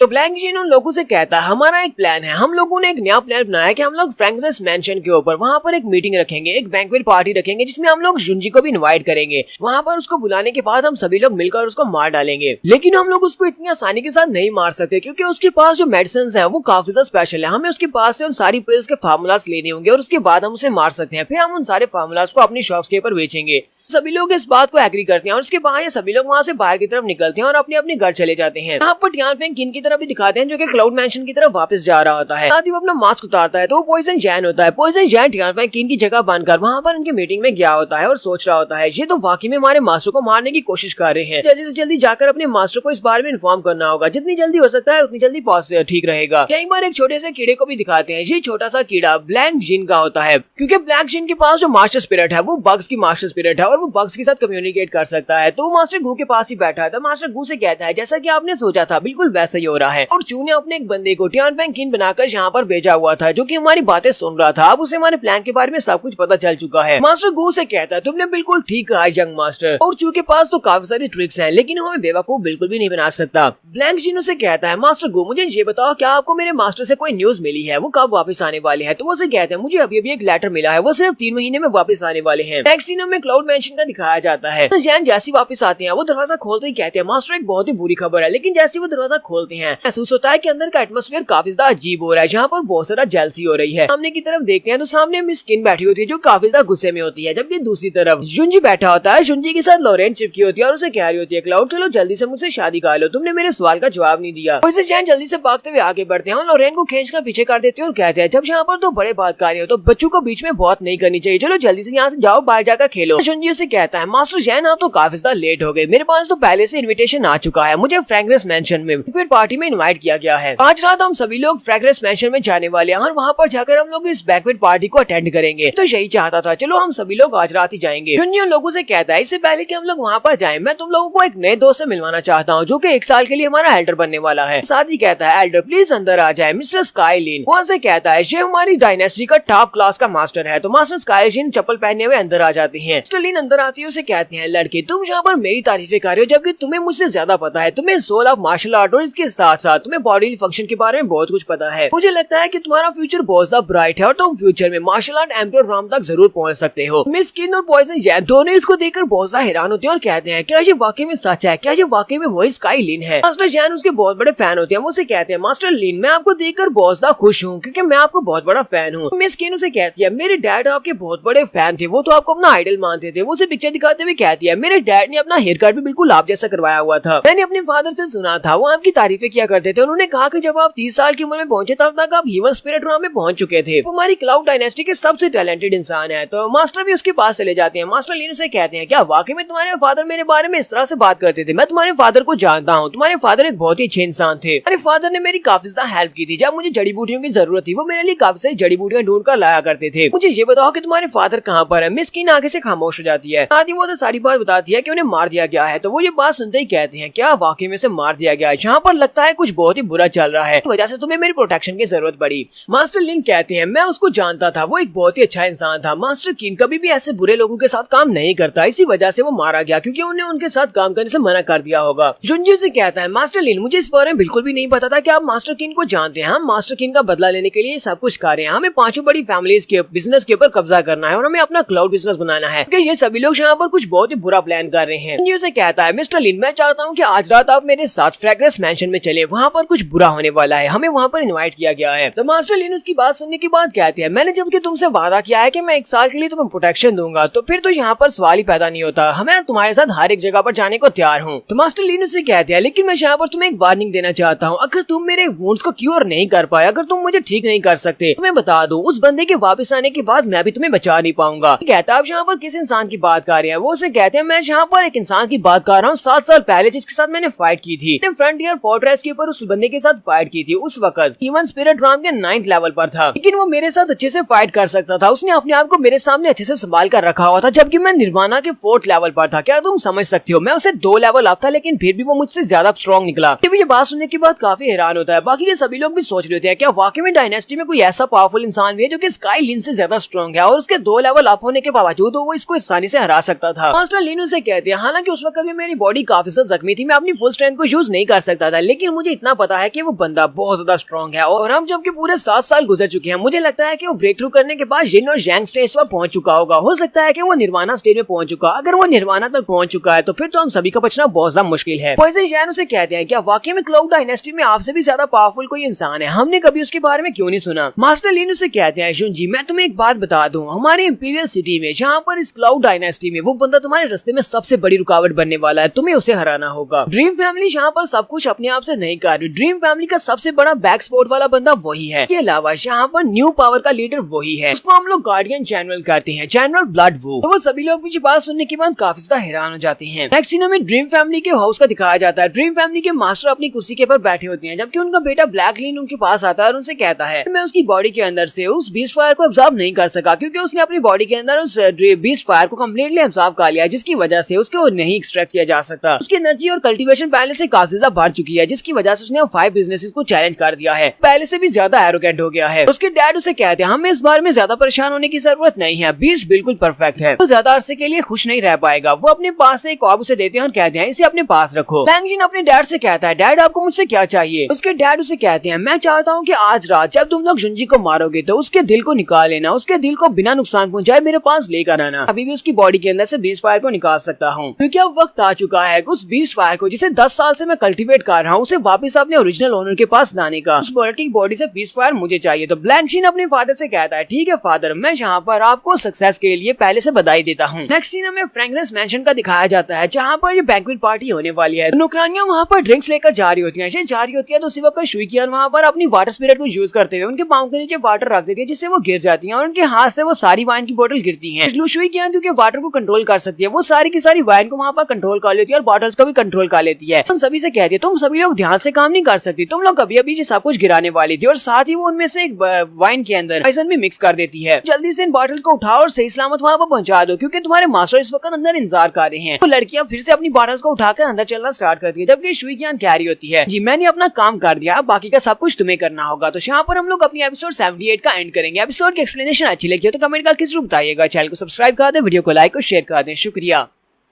तो गाइस कैसे हैं आप सब लोग। स्वर्ड किंग के एपिसोड 79 के साथ हाजिर हो। तो लास्ट एपिसोड के एंड पे हमने देखा था कि शुई qian नौकरानियों के हाथ से उनकी वाइन गिरा देती है और साथ ही उसके अंदर पॉइजन डाल देती है। मास्टर गु जिंगसोंग के पास जाने वाली है, तो वो लड़कियां वहां से अपनी वाइन को दोबारा से उठाती हैं और लेकर अंदर की तरफ चली जाती हैं मीटिंग रूम में, जहाँ पर इस सारी बैंक्वेट पार्टी का इंतजाम किया गया है। यहाँ पर मास्टर गु जिंगसोंग और उनके साथ 5 बड़ी फैमिलीज के हेड बैठे होते हैं। ये सभी लोग यहाँ पर बैठे आराम से इंतजार कर रहे होते हैं। इन सभी को सिर्फ और सिर्फ एक ही बंदे का इंतजार होता है, यानी कि हमारे जुंजी का इंतजार होता है। इस वक्त एक बंदा भागता हुआ अंदर आता है और आकर कहता है क्लाउड बिजनेस के लोग यहाँ पर आ चुके हैं, क्लाउड फैमिली के लोग आ गए, जुंजी आ चुका है। जुंजी अपने साथ में स्किन और साथ में उसके पॉइजन जैन होते हैं जिन्होंने वो खोटा ओढ़ा होता है। ये तीनों यहाँ पर अंदर एंटर होती है। तो गु जिंगसोंग उसकी तरफ देखता है, सबके ब्लैक सीन भी उसके साथ ही खड़ा होता है, बाकी के सभी फैमिलीज के लीडर भी उन्हीं की तरफ ही देख रहे होते हैं। तो जुंजी वहाँ पर आते ही कहता है मेरा नाम क्लाउड चू है और मैं क्लाउड बिजनेस का ओनर हूँ। हमारे जुंजी के साथ जो तीसरा बंदा होता है, यानी कि पॉइजन जैन जिन्होंने मुखोटा ओढ़ा होता है, उस समय पॉइजन जैन नहीं होता बल्कि असली का टियानफेंग कीन होता है। टियानफेंग कीन वहीं पर अपनी साउंड ट्रांसमिशन को यूज करते हुए मास्टर गु से कहता है मास्टर गु प्लीज मेरी हेल्प करें, मैं असली का टियानफेंग कीन हूँ, इन लोगों ने मुझे बंदी बनाया हुआ है। आपके साथ टेबल के ऊपर जो टियानफेंग कीन बैठा हुआ है वो नकली है, वो इनका आदमी है। जुंजी उसकी तरफ देखता है, उसको घूरता है, फिर साथ ही अपनी पावर को यूज करते हुए उसे वहाँ पर शांत कर देता है। ब्लैक शीन भी इसी तरफ ही देख रहा होता है, वो भी ये देखकर समझ जाता है कि यहाँ पर कुछ तो गड़बड़ है। मास्टर गु तक ये मैसेज पहुंच जाता है, वो भी इस बात से काफी खुश हो जाते हैं क्योंकि उनके पास एक मौका होता है जहाँ पर इसको मारने का। तो गु जिंगसोंग उठकर खड़े हो जाते हैं और सभी लोग उसे कहते हैं जबकि सभी लोग यहाँ पर आ चुके हैं तो क्यों ना हम लोग अपनी बैंक्वेट पार्टी को स्टार्ट करें, चलो जल्दी से बैंक्वेट पार्टी को स्टार्ट करो। वो लोग यहाँ पर बैंक्वेट पार्टी को स्टार्ट करने का कहते हैं, उसी वक्त वो सारे के सारे दरवाजे बंद हो जाते हैं और खिड़कियां भी बंद हो जाती हैं। पर मास्टर स्काईलिन की तरफ भी दिखाते हैं, वो इसी बैंक्वेट पार्टी जहाँ पर हो रही है इसी होटल की छत के ऊपर खड़े होते हैं और इंतजार कर रहे होते हैं। वो कहते हैं लड़के ने मुझे कहा था कि वो लड़का खुद ही अकेले जाकर उनसे फाइट करना चाहता है, इसी वजह से वो मुझे अंदर लेकर नहीं गया, लेकिन मैं भी यहाँ पर देखने के लिए काफी ज्यादा उत्साहित हूँ कि ये लड़का यहाँ पर क्या कर पाएगा, क्योंकि वहाँ पर काफी सारे प्रोफेशनल्स हैं और बहुत सारे पावरफुल मास्टर्स भी हैं। बाजू के बाद होने के बाद अंदर मिसाइलें जलाई जाती हैं और उसके बाद मास्टर गु जुंजी से कहते हैं प्लीज जूम जल्दी से बैठ जाओ, क्योंकि सभी लोगों के साथ बैठो ताकि तुम्हारे साथ यहाँ पर बात की जा सके। जू फैमिली के हेड उसे कहते हैं कहीं ऐसा तो नहीं है कि तुम्हें हमारे साथ बैठने में शर्म महसूस हो रही है, क्योंकि तुम्हें लगता है कि तुम हमसे ज्यादा पावरफुल हो, हमारा बिजनेस भी हमसे ज्यादा बढ़िया है। जुंजियन से कहता है नहीं ऐसी कोई बात भी नहीं है, मैं यहाँ पर तुम्हारे साथ तो बैठ सकता हूँ, लेकिन मेरा अपना एक स्टैंडर्ड है। वो साथ ही अपनी मास्टर स्पिरिट को रिलीज करते हुए मास्टर स्पिरिट को मटेरियलाइज करता है और उसे एक चेयर बना लेता है और उस चेयर के ऊपर बैठ जाता है। सभी देखने वाले बहुत ज्यादा हैरान हो जाते हैं और कहते हैं ऐसा कैसे हो सकता है, लड़का तो स्पिरिट गैदरिंग ग्राम में है और ऊपर से ये यहाँ पर अपनी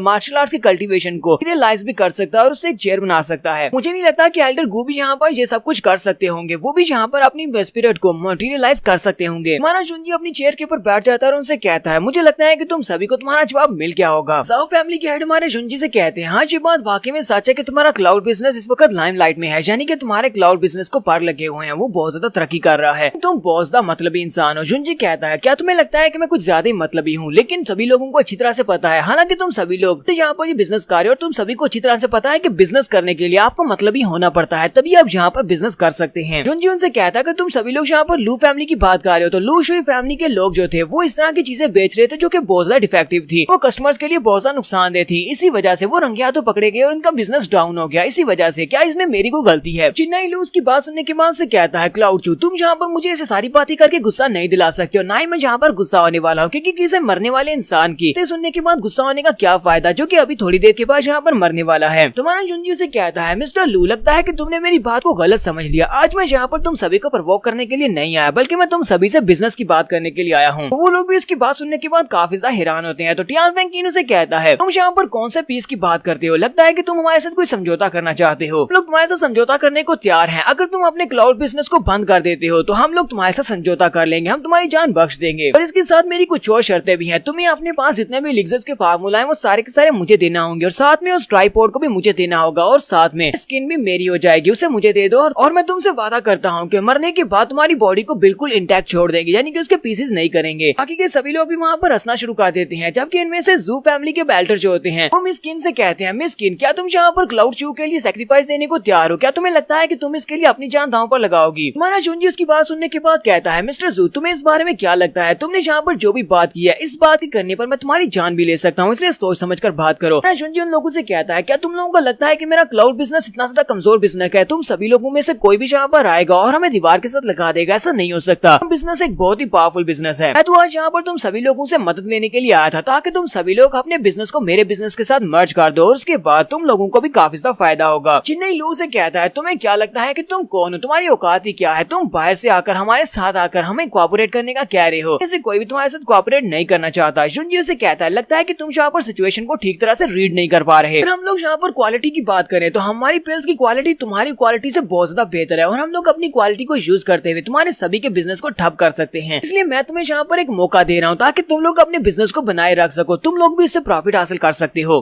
तो शुंजी यहाँ पर उन सभी लोगों को एक ऑफर देता है। वो उनसे कहता है, अगर तुम सभी लोग यहाँ पर इस बात को एग्री करोगे, तुम सभी लोग हमारे बिजनेस के साथ अपने बिजनेस को मर्ज करोगे, कि तुम सभी लोग आज के बाद मुझे ओबे करोगे और मैं तुम्हारा सीईओ बन जाऊंगा, उसके बाद तुम सभी को इसका शेयर मिला करेगा। इससे हम लोग ना सिर्फ यहाँ पर बहुत ज्यादा पैसा बनाएंगे कि हम लोग यहाँ पर एक बहुत बड़ी फोर्स क्रिएट कर सकते हैं, इतनी बड़ी फोर्स के जिससे हम लोग पूरे के पूरे सिटी के ऊपर कब्जा कर सकते हैं, क्लाउड एम्पायर हमारा हो जाएगा। ये बात सुनते ही वो सभी लोगों के कान में एक घंटी बजती है। वो सभी लोग यहाँ पर सोचने मजबूर हो जाते हैं, किसी लड़का यहाँ पर पूरे के पूरे इंपीरियल सिटी बल्कि पूरी की पूरी डायनेस्टी के ऊपर कब्जा करने के बारे में सोच रहा है। तो मास्टर सू से कहते हैं, लड़के मुझे तो लगता है कि तुम या तो कोई बहुत बड़े बेवकूफ हो या फिर कोई पागल हो। तुमने यहाँ पर कौन सी बात कर दी? तुम पूरी डायनेस्टी के बिजनेस के ऊपर कब्जा करना चाहते हो। यहाँ पर ये वाली बात करने के बाद पहले से मुश्किल में पड़ चुके हो, तुम्हें ये बात यहाँ पर नहीं करनी चाहिए थी। तुम अभी भी यहाँ पर हमसे ये कह रहे हो कि हम अपने बिजनेस को तुम्हारे साथ मर्ज कर ले। हमारा शुंजी से कहता है, मास्टर सू आपकी फैमिली एक बहुत ही बड़ी फैमिली और आपका बिजनेस भी काफी अच्छा है, तो आपको क्या लगता है कि आपके यहाँ पर इतने बड़े इरादे नहीं होने चाहिए? आपको भी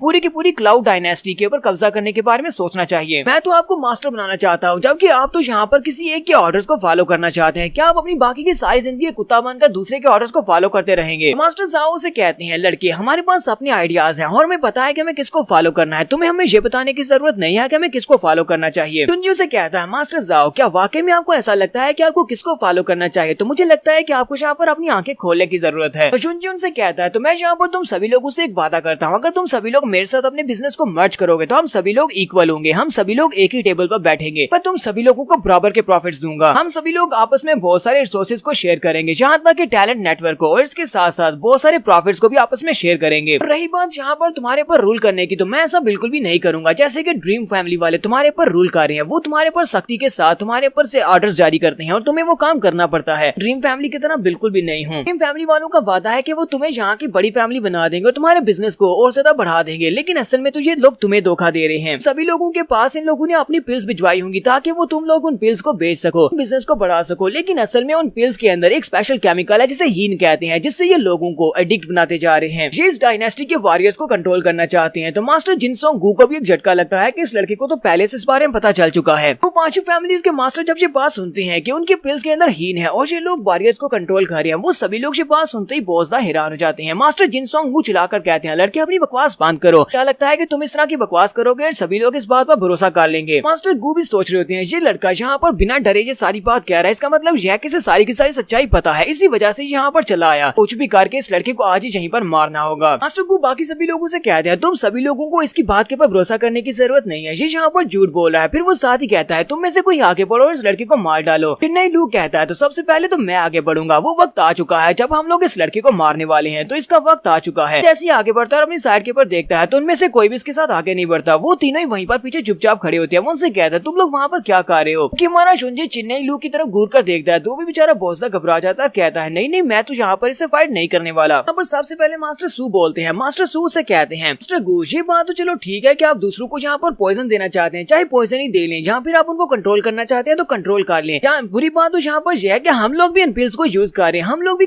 पिछले कई अरसे से उस पिल को खा रहे हैं, इसका मतलब यह है कि आप हमें भी कंट्रोल कर सकते हैं। जियान वेंग किन भी उनसे कहते हैं, मुझे मिस्टर लू ने एक बार बताया था कि हमारी पिल्स के अंदर हीन है, लेकिन मैंने इसको आगे और ज्यादा इन्वेस्टिगेट नहीं किया क्योंकि मिस्टर लू ने मुझे और ज्यादा इन्वेस्टिगेट नहीं करने दिया था। इतना पता है कि अगर हम लोग इसको कंटिन्यूअली यूज करते हैं, इसके बाद हम इसको अचानक से छोड़ देते हैं तो हमारा स्पिरिचुअल सीड डिस्ट्रॉय हो जाता है, जिससे हमारी मौत भी हो सकती है। इसलिए हम इसको छोड़ नहीं सकते, ये हमें इसका आदी बना देती है। ये बात सुनते ही मिस्टर जाओ भी काफी ज्यादा गुस्सा हो जाते हैं और कहते हैं अब इस बात का क्या मतलब है कि हम सभी को वो ड्रग्स लेते रहना पड़ेगी। हमने उस ड्रग्स को छोड़ा तो हम लोग मारे जाएंगे। और ये लोग यहाँ पर वॉरियर्स को कंट्रोल करने के लिए सब कुछ कर रहे हैं। ओशन लू को सब कुछ पता था, लेकिन उसने हमें से किसी को भी इस बारे में नहीं बताया। मरने से पहले वो हमें इस बारे में बता देता। बात सुनने के बाद गो भी सोच रहे होते हैं, सिर्फ और सिर्फ ओशन लू को इस बारे में बताया था। हम लोग इन पिल्स के अंदर हीन को यूज कर रहे हैं, मैंने बाकी के किसी भी एल्डर को इस बारे में नहीं बताया था। ये मैंने बहुत बड़ी गलती कर दी, क्योंकि ओशन लू ने बाकी सभी को बता दिया, स्पेशली टियान फेंग किन को। मास्टर गून से शांत रहने का कहते हैं, जबकि एल्डर जाओ चलाकर उसे कहते हैं, एल्डर गो बस भी करो, तुम्हारी किसी भी बात के ऊपर भरोसा नहीं रहा, चलो जल्दी से इस बात को एक्सप्लेन करो कि तुमने हमारे साथ ऐसा क्यों किया है। तो यहाँ पर ब्लैंक शीन उन लोगों से कहता है, तुम सभी लोगों को जुंजी की बात के ऊपर भरोसा बिल्कुल भी नहीं करना चाहिए, क्योंकि ये हम सभी लोगों के दरमियान में यहाँ पर फाइट करवाना चाहता है, तो कि तुम सभी लोग हमसे अलग हो जाओ, लड़के के साथ जुड़ जाओ। मुझे नहीं लगता कि मास्टर लू मरने से पहले पागल हो गए थे, और एक पागल की बात के ऊपर भरोसा करना बिल्कुल गलत होगा। तुम लोगों को ये भी पता होना चाहिए कि इस लड़के ने किन फैमिली को डिस्ट्रॉय करने के बाद किन फैमिली को कंट्रोल किया हुआ है, क्योंकि मिस किन इसके कंट्रोल में है। इस वक्त हमारे सामने जो मिस्टर टियान फेंग किन बैठा हुआ है, ये भी एक नकली है, ये फेक है। बाकी के सभी लोग भी ये बात सुनने के बाद काफी ज्यादा हैरान होते हैं। तो यहाँ पर हम लोग अपनी एपिसोड 79 का एंड करेंगे। एपिसोड की एक्सप्लेनेशन अच्छी लगी हो तो कमेंट करके जरूर बताइएगा। चैनल को सब्सक्राइब कर दे, वीडियो को लाइक और शेयर कर दे। शुक्रिया।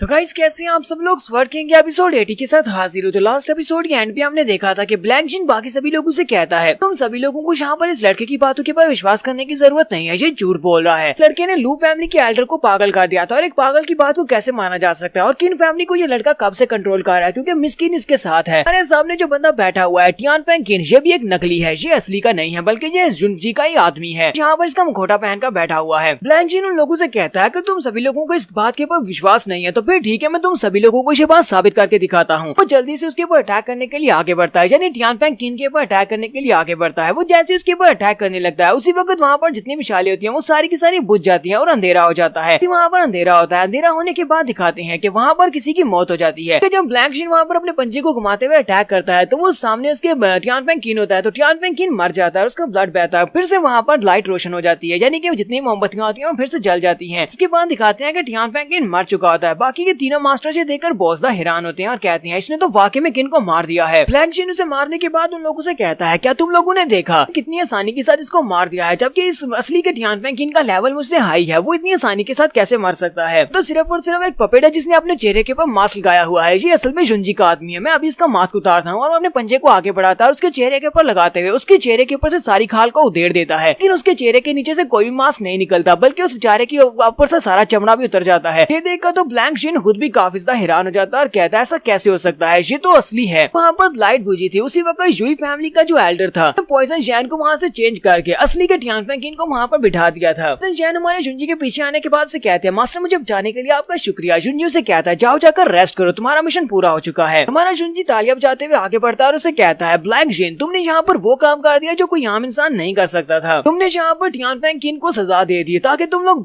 बाकी सभी को वार्निंग दे सको कि तुम लोग इनके साथ क्या कर सकते हो, तुम एक एक करके इन सभी को मार सकते हो। टू फैमिली और जाओ फैमिली के एल्डर भी काफी ज्यादा गुस्सा हो जाते हैं और कहते हैं, हाँ हमें वाकई में ये बात साबित हो गई है, इसने किन को मारकर ये बात साबित कर दी कि ये हमें भी मार सकते हैं। तो कहते हैं, ब्लैंक जिन तुम्हारी इस बात का क्या मतलब है, क्या तुम हमें भी कल को इसी तरह मार डालोगे? ब्लैंक जिन भी काफी ज्यादा घबराया हुआ होता है, वो कहता है, ऐसा कैसे हो सकता है, ऐसा बिल्कुल भी नहीं हो सकता। फिर साथ ही वो जुई फैमिली के एल्डर की तरफ देखता है और कहता है, ऐसा तो नहीं है कि जुई फैमिली के एल्डर ने सब कुछ किया हो। फिर साथ ही वो कहता है, नहीं, उनको तो टाई क्लैन वाले सपोर्ट करते हैं, फिर टाई क्लैन के लोग इस तरह का काम क्यों करेंगे, वो जुंजी के साथ नहीं मिल सकते। यहाँ पर ऐसे कोई और गैस नहीं लगा सकता, क्योंकि पहली मैं जहाँ पर टियान फेंग किन को मारकर एक गलती कर चुका हूँ। जाओ फैमिली और सू फैमिली, ये दोनों फैमिलीज तो पहली जहाँ पर हमें अपोजिशन दिखा रही है, यानी कि ये हमारे खिलाफ होते जा रहे हैं। मैंने यहाँ पर जुई फैमिली को भी अपने खिलाफ कर लिया, तो फिर हम लोग बड़ी मुश्किल में पड़ जाएंगे। मुझे यहाँ पर जुंजी को यहाँ पर फ्रेम करना होगा। वो फिर से जुंजी की तरफ उंगली करता है और कहता है, मुझे लगता है कि यहाँ पर जुंजी ने सब कुछ किया है। जुंजी ने जब मैं टियान फेंग किन के ऊपर अटैक करा था, इसने लाइट्स को ऑफ किया और उसी वक्त बंदे को वहाँ से निकाल दिया, असली के टियान फेंग किन को वहाँ पर रख दिया। जुंजी से कहता है, ब्लैंक जिन तुमने यहाँ पर ये क्या कर दिया, तुमने टियान फेंग किन को मार दिया और उसके बाद अब सारा इल्जाम तुम मेरे पर लगाना चाहते हो। सभी लोगों ने अपनी आंखों से देखा है कि तुम ही ने उसको मारा है। तुम्हें लगता है कि बाकी के सभी लोग अंधे हैं। मास्टर गू कहता है, यंग मास्टर हमें इस लड़की के साथ बहस करने की जरूरत नहीं है, हमारे लिए अब यहाँ पर सारी पिल्स का फार्मूला लेना ज्यादा जरूरी नहीं है, बल्कि इस लड़के को मारना ज्यादा जरूरी है। तो सबसे पहले इस लड़के को जान से मार डालते हैं। ब्लैंक जिन उसकी बात सुनने के बाद सोच रहा था, इसने बिल्कुल ठीक कहा, हमारे लिए यहाँ पर इस लड़के को मारना बहुत ज्यादा जरूरी है, ताकि हमारी ड्रीम फैमिली का जो प्लान है वो डिस्ट्रॉय ना हो सके। ब्लैंक जिन उन सभी लोगों से कहता कहता है तो मैं तुम सभी लोगों को अपनी ड्रीम फैमिली के बिहाफ पर एक बात बताता हूँ, अगर तुम सभी लोग यहाँ पर हमारी ड्रीम फैमिली के साथ काम करना जारी रखते हो तो मैं तुम्हें इस बात का यकीन दिलाता हूँ कि फ्यूचर में तुम्हें काफी सारा प्रॉफिट मिलेगा। लेकिन अगर तुम सभी लोग यहाँ पर मेरे खिलाफ हो जाते हो तो मैं तुम्हें एक और बात बता दूं, आज रात क्लाउड चू के साथ तुम सभी लोग भी यहाँ पर मारे जाओगे, तुम सभी का बिजनेस भी खत्म हो जाएगा। इसलिए यहाँ पर चुपचाप इस बात को जरा सोच समझ लो, सोच समझने के बाद ही फैसला लेना कि तुम लोगों को क्या करना है। हमारा शुनजी उसे कहता है मिस्टर जीन तुम क्या यहाँ पर हमारे साथ कोई मजाक कर रहे हो, तुम तो वैसे भी हम सभी लोगों को यहाँ पर मारने वाले हो। शुनजी कहता है तुमने यहाँ पर पांचों बड़ी फैमिलीज के हेड को बुलाया और साथ में मुझे बुलाया क्योंकि तुम्हारा प्लान ये था कि पांचों बड़ी फैमिलीज के हेड के साथ मिलकर तुम मेरे पास से सारी मेडिसिन के फार्मूलाज ले लोगे, के बाद तुम इस जहर मिली वाइन के साथ भी कुछ यहाँ पर मरवा डालोगे, इस तरह तुम्हें फायदा हो जाएगा और पूरे के पूरे बिजनेस के ऊपर ड्रीम फैमिली का कब्जा हो जाएगा। वो सभी लोग जल्दी से अपने हाथ से गिलासों को फेंक देते हैं और कहते हैं ऐसा कैसे हो सकता है, क्या वाकई में हमारी वाइन के अंदर पॉइजन है। सबसे पहले मास्टर जाओ अपने ग्लास को फेंकते हैं तो उसके अंदर वाकई में पॉइजन होता है। वो कहते हैं ये तो वाकई में इसके अंदर पॉइजन है, इसके अंदर तो जिनसेंग गू का गोस्ट कोल्ड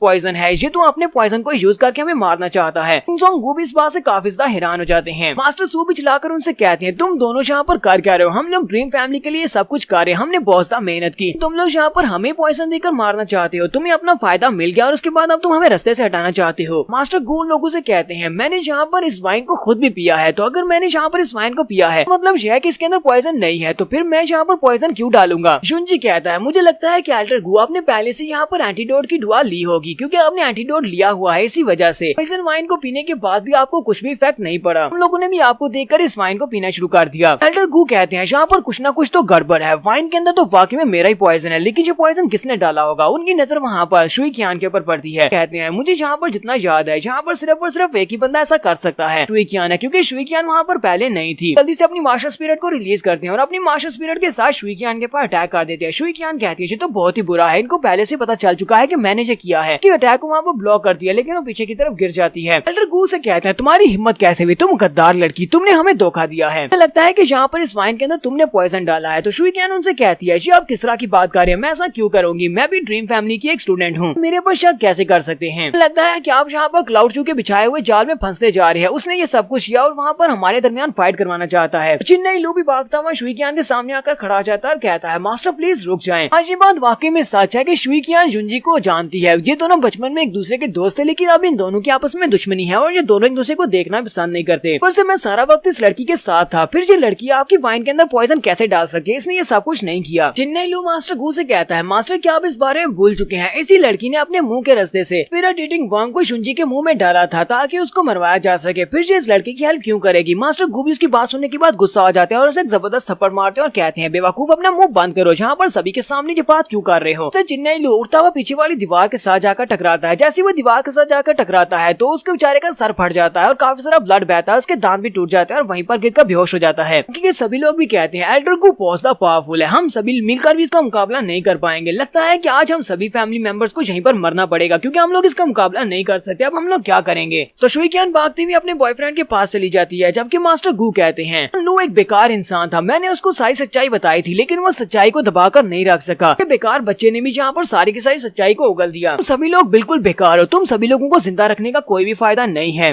और जुंजी से कहते हैं जुंजी मुझे इस बात को तो मानना पड़ेगा, तुमने यहाँ पर वाकई में ये सब कुछ बहुत ही अच्छे तरीके से किया है, तुमने प्लान बनाकर ये सब कुछ किया और तुम इस लेवल तक पहुंच चुके हो जहाँ पर तुम्हें सच्चाई का पता चल चुका है और तुम पांचों बड़ी फैमिलीज के हेड्स को भी अपने साथ मिलाने के लायक हो चुके हो। साथ ही वो अपनी पावर्स को रिलीज करते हुए एक स्पेशल स्किल को रिलीज करते हैं और कहते हैं लेकिन अभी तक ये बात डिसाइड नहीं हुई कि हम दोनों में से कौन यहाँ पर विनर बनने वाला है, किसको यहाँ पर ये मौका मिलेगा। अपने स्पेशल स्किल को यूज करता है तो उसके अंदर से बहुत सारे सोल्जर्स निकलते हैं जो कि एनर्जी से बने होते हैं, उनके पास उनके भाले होते हैं। ये सभी लोग उनको देखकर काफी घबरा जाते हैं और कहते हैं ये तो ड्रीम फैमिली का एक अल्टीमेट वेपन है, इसको ड्रीम ब्लड राइडर कहते हैं। मास्टर गू लोगों से कहते हैं लगता है कि तुम्हें इतनी सारी इन्फॉर्मेशन तो है कि इनको क्या कहते हैं, इनको ड्रीम ब्लड राइडर कहते हैं, ये हमारी ड्रीम फैमिली का अल्टीमेट वेपन है। ब्लड राइडर्स को अपने आप को जिंदा रखने के लिए ब्लड की जरूरत पड़ती है, तो आज रात ये तुम सभी फैमिली मेंबर्स को मारकर तुम सभी का ब्लड पिएंगे जिससे ये आगे भी अपने आप को पावरफुल बना सकेंगे। मिस कीनो से कहती है लगता है कि ये लोग पूरी तैयारी के साथ यहाँ पर आए हैं, तो अब हम लोग आगे क्या करेंगे। जुंजी से कहता है तुम्हें घबराने की जरूरत नहीं है, क्या तुम हमारे ट्रम्प कार्ड के बारे में भूल भूल चुकी हूँ, अगर वो यहाँ पर आ गए तो ये सभी लोग तो मेरे सामने घुटने टेक देंगे। तो जुनजी सोच रहा होता है जब तक मैं यहाँ पर अपने आप से फाइट को हारने के कगार पर नहीं होता तब तक मैं मास्टर जिन को यहाँ पर बिल्कुल भी नहीं बुला सकता। मुझे यहाँ पर चेक करना है कि आज ये कितने ज्यादा पावरफुल है, क्या मैं इनके साथ फाइट करके फाइट को जीत सकता हूँ। तो हुडी साहब वो चिल्लाकर अपने दोस्त ब्लैक जिन से कहता है क्या तुम वाकई में यहाँ पर हम सभी को मरवाना चाहते हो, क्या तुम ऐसे ही चाहते हो। तो ब्लैक जिन उन लोगों से कहता है मैंने यहाँ पर तुम लोगों से कहा ना कि हमारी फैमिली के लिए जो भी कुछ करके दिखाएगा वो हमारी फैमिली का हिस्सा बन सकता है। तो अगर तुम लोग यहाँ पर जुनजी को मारने में मेरी मदद करते हो, जुनजी को मार डालते हो, हमारे लिए ड्रीम फैमिली के दरवाजे खुले हैं, तुम ड्रीम फैमिली में आ सकते हो। तो फैमिली का यंग मास्टर जल्दी से अपनी पावर्स को रिलीज करते हुए उनके ऊपर अटैक कर देता है और कहता है बकवास बंद करो, हमें तुम्हारी ड्रीम फैमिली के साथ नहीं होना, मुझे जल्दी से वो एंटीडोट दो, तुमने हमें वाइन में पॉइजन मिलाकर पिलाया है, हमें उसका एंटीडोट चाहिए। हुडी साहब भी जल्दी से अपने ड्रम्स को रेडी कर लेता है और कहता है मुझे भी अफसोस के साथ कहना पड़ रहा है कि मुझे भी अब ड्रीम फैमिली में कोई भी इंटरेस्ट नहीं रही, तो जल्दी से वो एंटीडोट हमारे हवाले करो। फ्लैंक्शिन आके ससना शुरू कर देता है और कहता है लगता है कि तुम सभी लोग मेरे खिलाफ होना चाहते हो, क्या तुम लोगों को वाकई में लगता है कि तुम लोग अगर जुनजी की साइड के से फाइट करोगे सभी लोगों के पास जीतने के चांसेस है, क्या तुम्हें लगता है कि तुम सभी लोग यहाँ से जिंदा बाहर जा पाओगे। साथ ही अपने पास से क्रिस्टल निकालता है, ये वही क्रिस्टल है जिसको यूज करते हुए जुनजी की बॉडी के अंदर से बीस्ट फायर को निकाल सकता है। कहता है जुनजी अगर मैं तुम्हारे पास से बीस्ट फायर को वापस खींच लेता हूँ तो तुम अभी यहाँ पर मर जाओगे, फिर जुनजी के पास उसकी पावर्स ही नहीं रहेंगी और जुनजी यहाँ पर मर जाएगा तो तुम लोग सभी लोग मेरे सामने कुछ भी नहीं हो, तुम सभी लोग अपनी पावर्स के साथ मुझे नहीं हरा सकते। क्रिस्टल के अंदर से एनर्जी रे निकलती है जो कि सीधी जाकर जुनजी के माथे पर लगती है। जुनजी वहाँ पर सीधा खड़ा हो जाता है, सभी लोग जो देख रहे होते हैं कि यहाँ पर क्या होने वाला है वो काफी ज्यादा घबरा जाते हैं। जुनजी अपने माथे के ऊपर हाथ रखता है, कहता है ये क्या, यहाँ पर तो कुछ भी नहीं हुआ, मुझे कुछ भी महसूस नहीं हो रहा। देखने के बाद ब्लैंक शीन वहाँ पर एक चीख मारता है, कहता है ऐसा कैसे हो सकता है, ये बिल्कुल इम्पॉसिबल है। डैड ने मुझे जो क्रिस्टल दिया था और कहा था कि इसको यूज करते हुए जुनजी की बॉडी के अंदर से